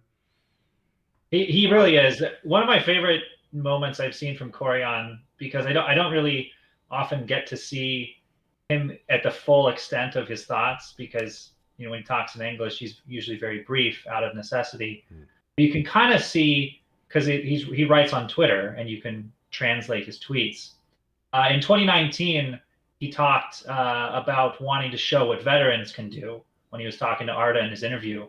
And later on Twitter, after CTWC was over, he was very upset because he had gone home and he had translated the word veteran and realized that it meant, or he thought it exclusively meant somebody who was, a former soldier in war. Right. And he thought he had been super disrespectful. And fortunately, it was clarified to him that there are multiple definitions of the word, but it stood out to me that he cared enough to look up all the words he was using and try, he was very concerned about not coming across as rude or anything. Yeah. Even though nobody in their right mind would ever think he's being rude. Yeah, of course. And the second language. And he's doing well. I mean, so it really goes to the character of the man. I mean, he's a really great, just a great person, a great, genuine, wholesome. I hate that word nowadays, wholesome, but he really is. Like, he just seems so, earnest and well motivated. So, anyway, 314 for Quaid. Not a huge pace here through 92. So we'll probably see. I wonder if we'll see more center welling from Quaid in games where he really needs to be more efficient, like, in the sense of like, okay, he's behind pace. Will he just like throw it all out on the table and just, all right, go for it. If he doesn't get it, then all right, next game. Quaid's somebody, like, I saw him last year when he was playing in the bracket stage. He would look at his opponent's board and you could tell he was pissed when he was behind, and he would immediately start playing more aggressive to try and take back the lead. Yeah. It was extremely noticeable. What else is noticeable is that this is Poopy Old Hag's last game, and he's transitioned now to 540. So this is his shots. And then that was a heist transition. So there you go. That's definitely maxable. Gets the pieces to clean up that awkward parity.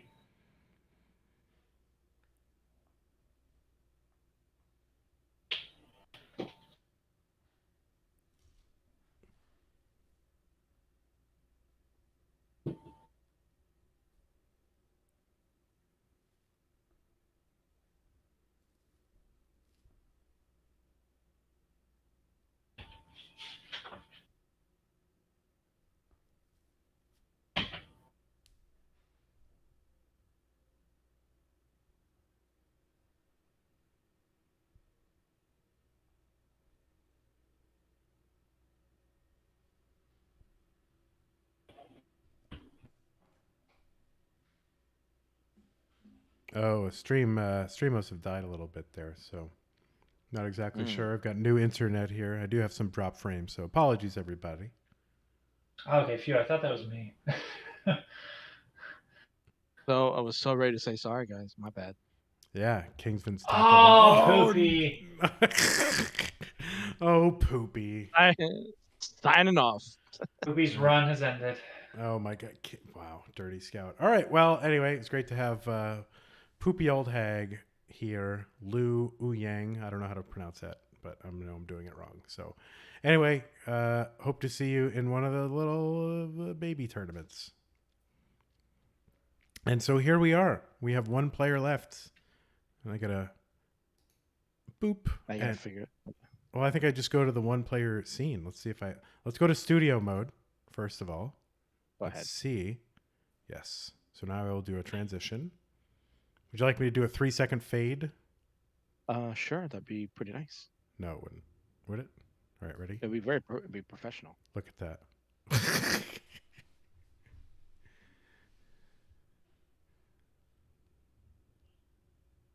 That's right.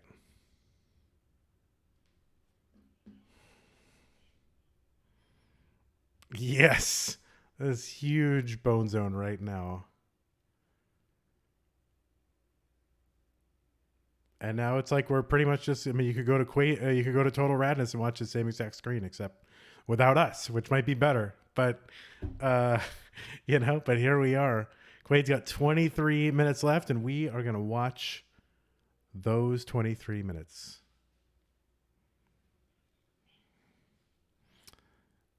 Yeah. So let's see. We've got now. What is this? Day 2 or 3? Is this day 3? Day 2. That's all some crazy European talk there. I don't know what that is. That's. Yeah. So I in American time, this is day 2. So that's right. So we still have what is today? Tuesday. So we have Wednesday, Thursday, Friday, Saturday, Sunday. So we have 5 more days left. Right? So 2. All right, let's do my math here. 2 divided by 7 is what? Kingsman? You're an engineer, right? Yeah.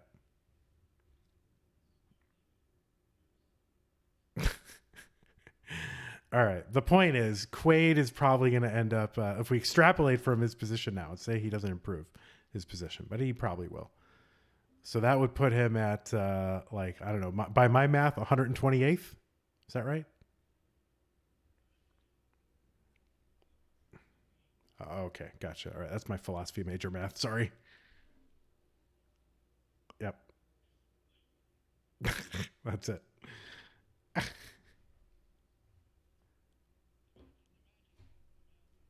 Oh, hold on 1 second. I think hold on, guys. We lost some audio, and I will add it right now. Sorry, it's just I have never used the. Okay, you guys should be back. All right, say words. I say words. All right, they're back. Thank you, guys. You're welcome. Vanity talking to nobody. Yeah, well, that's like my real life. Although Wow. that's kind of like Kingsman though, really, because he goes around saying like, you know, like he's like, what are your phrases? I don't even remember anymore. You don't have any. Yeah, he just goes ooh when he's walking around, or you know, hey now.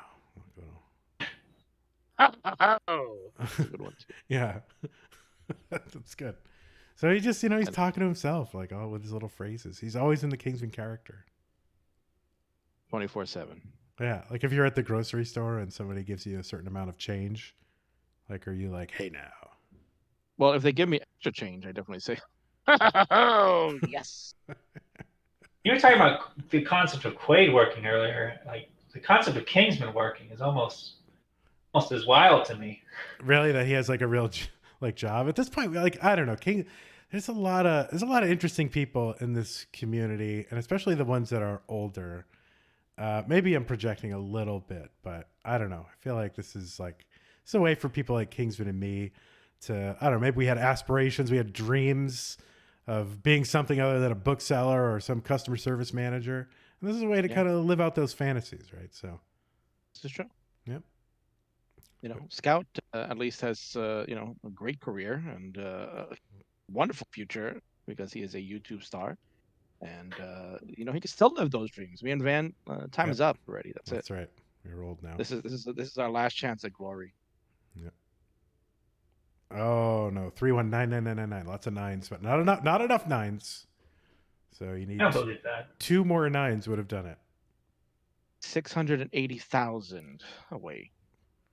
That's wow. So you were an engineer. Amazing. I believe Vandy and Kingsman have many opportunities. Amazing things in the future. Yeah, that's very sweet of you to say. I mean, that's the way it looks from your view when you're a young man, but when you're just old and beaten down, it's like, you can't see him, Yeah. Your eyes and your face is too bloodied from everything you've gone through, and you can't see through it. My eyes are full of glaucoma. No, but really, I mean, Vandy's already gone through several iterations. He was famous for poker videos. Now he's famous for Tetris commentary. Right. Who knows what the next decade will bring? Yeah. What other like sub genre or whatever can I get kind of like G-list celebrity status in?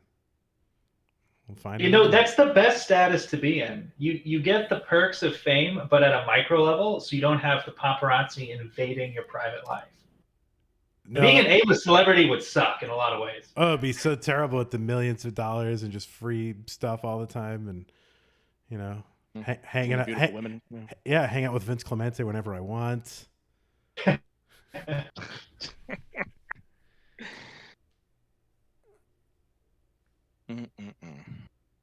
What are they saying right now? I'm sure on stream everybody knows what they're saying, but what do you think they're? All right, Kingsman, you be Steve. Be Steve. And David, you have to be Sean Ritchie. All right, go. Now you fill in like they're your puppets. Oh man, Quaid, you're killing it tonight, bro. I think go out there and get a show, bro. I think you got to do it with the shredder, man. Let me go get my modded and my goofy foot, and let's have a party, man. You're already in the bag, bro. What do you think? Come on, Sean, let's go. I can't compete with that impersonation. I've also been told by Vinny I got to keep Dirty Scout off the air. Oh yeah, what, just now or like just in general? Just it's not when the kids are watching. Yeah, no, that's just for the Secret Bears Discord server. Nobody knows about. Yes. That's right. That's it. Nice job, Scout. Now, yeah, I mean, is that a thing? I mean, do you have to kind of? I guess you have to because your girlfriend said so. Yeah. Well, he's also, also famous. He can't be out there with. He's not live. He's not that famous. Super famous, man. NordVPN is not gonna.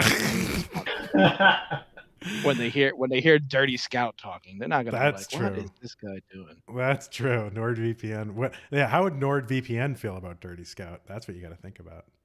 Yeah.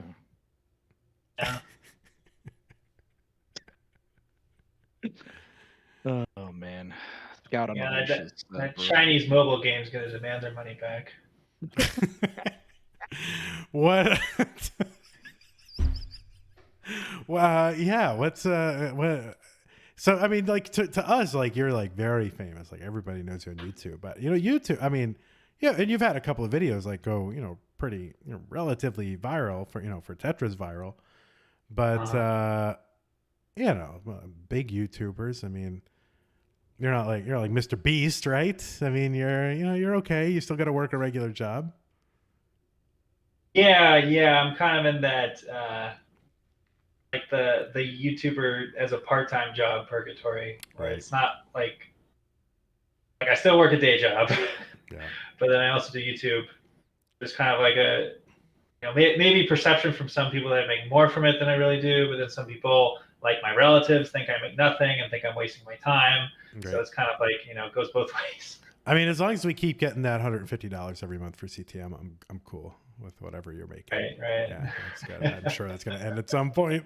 But yeah, I mean, I don't know. So what? I mean, is this? What do you think is like? What are you going to do? Are you going to like try to be more mass appeal kind of topics, or what do you think is how are you going to make this into something else? Because you're not going to make Tetris videos forever, right? Yeah, I mean, I've been surprised with how many endless topics there are to make about Tetris. I think there's so many like scopes and scenes. Like I've been stuck. Like I've had a PAL video in purgatory for like a year, and all the PAL people are they're fed up with me about how long it's taken. But um, like the Dr. Mario scene that I experienced this past weekend, they were really amazing, and I would love to cover them.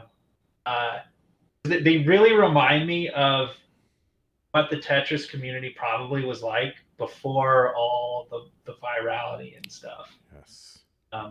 It's a bunch of people. They're like in their 30s and 40s. They've been playing it since they were a kid, and they fly out from all over the U.S. It's for the love of the game, and they're all friends with each other. It's very wholesome. It's so much like Tetris.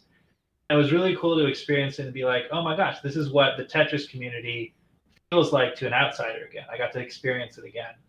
Yeah.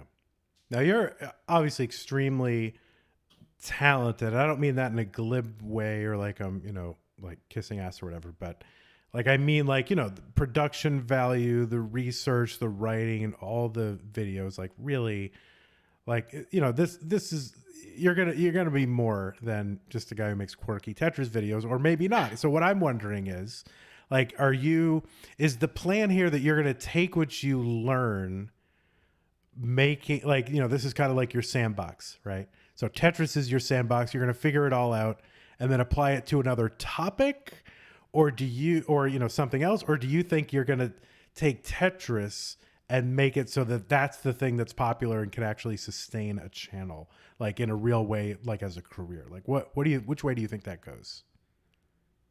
I mean, I'd love it if Tetris, could sustain a career. Currently, there's only one person in the scene who managed to do it. But I really hope that multiple people could in the Tetris community. I feel like the potential is there. And like making Tetris videos is like the most fun I've had on YouTube. It's really been a blast. Yeah. So I mean, it's a way to sidestep the question, but like really. Well, I was saying, yeah, I would love it if Tetris really does continue to take off. Yeah, but is that the plan? Is the plan like, okay, I'm going to keep driving this Tetris thing and I'm going to make it huge, or is it like, yeah, I'm probably just going to go like review credit cards, like, and have a channel with like millions of subscribers, like, everybody else. You know what I'm saying? Because that's what you have to do. Like, if you're going to be on YouTube, you have to do something that scales, like a topic that is so wide of interest that like any number of people will watch a video about it. And now I guess that isn't 100% true, because you do have like these speedrunning channels, which I think is the nearest analog to what we have, where it's like a retro game. It's kind of a niche community. So sorry to cut you off. I've been called to an emergency off mic. I'll be right back. Okay. Yep. No problem. See, the questions got a little too spicy for him. And Good, so man. it's like, Look at you. Yeah, I can't answer this question. I know he's got to run now. It's like, this interview's over. Man, oh man, you know what it means. He ain't coming back, man. Yeah. Yeah. Van, you ruined it again. Do you think that was NordVPN saying, excuse me, we really can't have you, because they're calling right now? Yeah, they're calling him right now. He's got to save face now. I mean, like, listen, this is all satire. Yeah. I hope it's not like a serious, I hope everything's okay. I hope it's not like a home invasion or something. Well, he said he'll be right back. So. Well, maybe he's very confident about his self-defense skills. Well, I guess so. Yeah, let me go grab the shotgun real quick, and I'll take care of this. I'll be right back. No problem. Funny story. I was hoping to get it in while he was still here, because it is a very funny story. I don't know if we've talked about it on stream or not, but yeah, Scout is so famous, man. Is he? That even the great Wumbo wanted to meet him in person, and they got to meet in Ohio. And the morning that we had our little breakfast get together that Chen was hosting, he came up to Scout and he was talking to him for a little bit, and it was great. And he's like, "Hey, I'll see you around." And, it was pretty cool. Scout was like, "Wow, that was Wumbo. He's interested in talking to me. That's pretty cool." So then later on, Scout had to leave early because he had a commitment to get to. So he had to, spend Sunday during a travel day, and he left. And then as everybody's starting to kind of wrap it up, Wumbo came back over to the table that we were all, because we kind of like were separate. Where there was like a table for all the modern guys hanging out. There was a table for all the classic guys. Kind of like that clicky thing back in high school. So Wumbo comes over to the table and he's like, so you're a Scout, right? I just want to make sure. And of course, Scout had left, and he was actually getting confused with Mr. Valor. Mr. Valor was still hanging around because all he saw was the bushy beard, and he's like, "So, can we get a photo together or something?" Yeah. And of course, Valor did not play it up. He was a gentleman and didn't want to make Wumbo look silly. And he said, "No, the Scout already left for the day. It just, I'm not Scout." And it's like, "Oh, okay. I really wanted to get a picture with him." Yeah, not you. Yeah. Well, anyway, I feel bad because Modus was like, "There's Tetris happening," but like, you guys can watch the Tetris. Like, you don't need me to tell you what is happening in front of your eyes, guys. You can, This is a qualifier.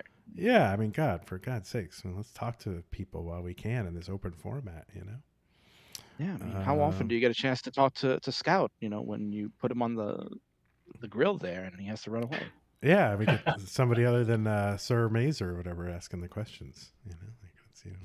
Spicy. I don't know. I mean, Vandy, what would be your long-term goals with CTM? Do you think it would be something that would be sustaining for you? No, you're pushing it. You didn't answer the question. Now you're pushing it back on me. The CTM, it's not sustainable by me. Because I am a train wreck of a person. Like, I don't have the executive kind of skills to be able to, like, I contrast myself with like Pumpy, right? Pumpy Heart, which I don't remember. What's his real name again? Who knows? We're using real names. What is it? Thomas, right? That's right, Thomas. Yeah. Yeah. So Thomas is like scheduled out every day to the half hour with exactly all the tasks that he has to do, and he fits them into half-hour bundles, and then he just does the tasks. And he just executes out. Here's what I have to do, and I put him on a thing, and I can just do them. I am utterly incapable of doing that, which I think it shows in the way that CTM is just run, which it barely runs. It's all just kind of like last minute. It's rushed. It's and part of the reason why we've cultivated this kind of, I don't know, where it's a kind of a meme where, the jank is there because if I didn't make that part of the brand and I actually held myself to like standards where everything had to be professional looking, like I wouldn't be able to do it. So I don't have whatever it is to be successful in a large scale operation, like as somebody who's running and organizing it. I don't have the ability to do that. Like I say this, hopefully my job's not watching because I am a manager, but I'm able to delegate. So and people have to do what I say. In CTM, they don't. They're volunteers and they can just say, well, I don't want to do this, or I can't find anybody to do it. So my goal is, and my aspiration is that Tetris because I think it has the ability and the potential to become like a real legitimate esport. I watch these other esports on like TNT cable, and it's whatever, Overwatch, and I can't follow it. Maybe because I'm too old or whatever, and these other sports and CS:GO and whatever, I can't follow it. And I think there are other people that are like me, and I think Tetris is something that this version of Tetris is something that people like me can follow. And the personalities are interesting. So I think this has the potential, and I don't know that I'm the person that can do it. I just think that I'm doing my thing. I'm helping to keep it, keep running it, and keep it going. And I have some interesting ideas, and I can inspire other people who are better than me to do things better than I do them. But that's all I can really do. Yeah, I mean, you took over CTM when nobody else would, and I think a lot of people qualifying in the tournament and a lot of people watching in chat are still here today because of you. So that's very sweet. Thank you for what you did. I'm crying. And now go away. That's what you're saying. Yes. Please let somebody else do it so you stop ruining Tetris. Yeah, No. go away, old man. Yeah, it's like give it a Kingsman already, because Kingsman very organized. In fact, I don't know, Kingsman, if you're looking for, I think we need some managers over in my org. So I don't know, we should probably, but you wouldn't. Oh, actually, you can live anywhere now. So in our company, so you don't have to be tied to a geography. But yeah, I don't have in summary, Game Scout, I am utterly incapable of running anything. And yeah, so now I'm sad. So thank you for bringing that up. No, I'm just kidding. I'm fine. Yeah, to answer your question, I mean, yeah, I'll do something else if I have to, but Right. I would love for Tetris to blow up, and I get to do that as, a main channel all day. That'd be the dream. Yeah. But yeah, I mean, failing that, I mean, because it's, it's kind of, this whole thing's been going on like CTWC like 10, 11 years now. And you kind of start to think, well, if it was going to happen, maybe it would have. But I don't know if I truly believe that. I think we kind of missed an opportunity with COVID, because I think it was really cresting with, there's momentum, and it was really dealt us all a blow, missed opportunities and stuff like that. But, you can't cry over spilt milk, so you just kind of do what you can do.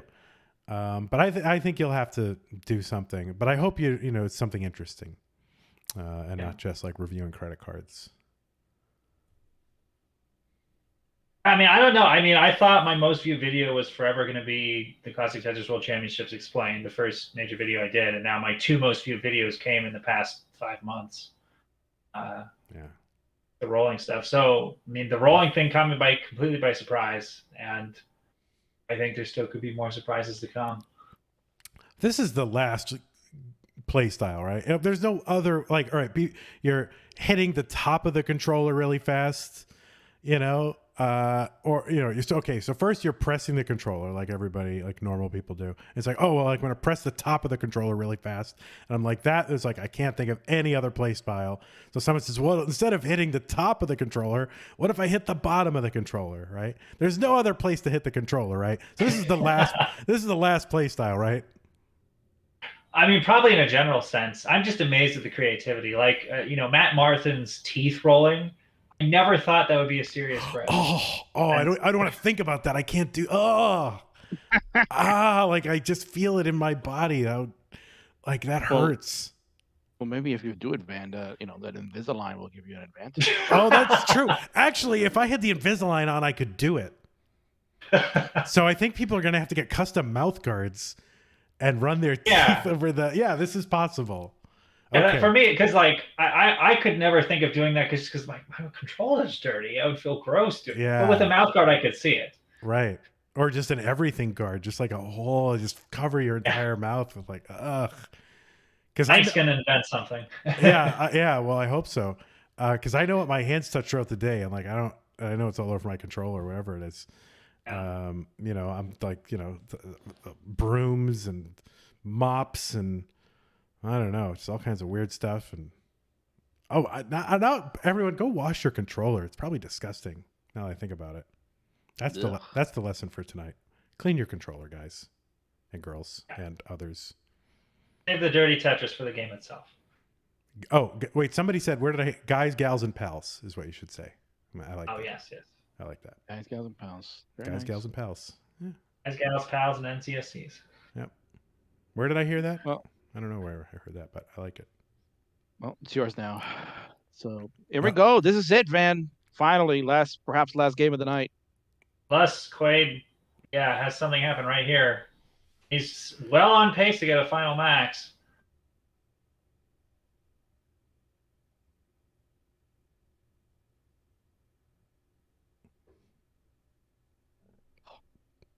Kingsman, stop it. How dare you?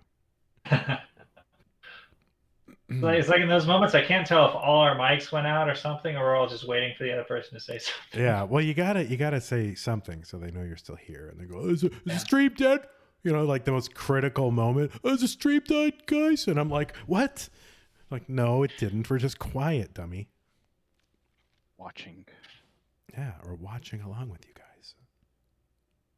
Yeah, don't worry. I'll throw out a couple of woo Parity was very nicely handled by Quaid. He had some tough decisions to make with the limits of DAS up high with his stack, and he set himself up for success. I mean, you said it earlier, Scott. He has amazing DAS control, and you can just tell all night long he's had a good command of it, playing very well. And I went back to watch his run for last year's CTWC. He played pretty well in the later rounds. You know, his first round with Cheese was kind of brutal to watch. Did not have it early, but then later on he stronger and stronger as the matches went on, and he played very impressive, almost beating Fractal in their decider. I remember discussions on the Discord servers like several months ago about would we see any DAS players in the top 64? Would we only see like one or two? Is DAS playstyle just completely obsolete in the rolling era? And I mean, Mr. Valor, Quaid are throwing up more maxes than a lot of hyper tappers. Probably some of the rollers. I mean, they're showing like you can still play with the old playstyle. Yeah, Quaid on the verge of the record for DAS right now, but we don't want to. We're gonna ruin it with our caster curse. But he's still like playing around the room and whatever. Yeah, but look at the funny thing is that probably everybody looks at it, they think he's just like a character. He's got all these antics he's doing. He's up to shenanigans, but he's actually a very brilliant mind. I mean, he realizes that he needed to just calm down in 25. He was having a great pace and just slowed it down, took his burns, and look at this. Now he's about 1.5 away. Oh boy. Ooh. Okay, good. Oh, gets it. Yeah. Oh, so close. He can line it out. Just burn your way. Yeah, there you go. Smart man. Yeah. Don't. You think he'll go for the Tetris? No. There it is. And the record for DAS in a qualifier in the last game of the night for Sean Quaid, Richie Hauser, whatever his name is. He's the world record holder for DAS maxes in a qualifying 2-hour qualifying session at CTWC. So look at this. We're setting records. We're breaking records. 234 lines. And 234 lines. Why not? So lots of not. So look at this guy. Is he the greatest DAS player in the world right now? I don't know, but he's the greatest DAS player on our screen. And we salute you, Sean, Richie, Quaid, whoever you are in the bone zone. Kingsman, what do you have to say about all this? Oh, they're telling you right now, Van, that they are too sweet because the TWO has done it again. Look at him showing you how it's done, baby. Big, sexy Daddy Quaid, the world record holder, right there in your sights. Who'd have thunk it? Congratulations, buddy. The immediate thought I have is I don't know if somebody can stat check this in the chat. Does this beat Joseph Saley's #1 seed in 2019? I remember he got 4 max outs. I don't remember what his kicker was. Quaid might have just scored what would have been #1 seed in 2019. Jeez.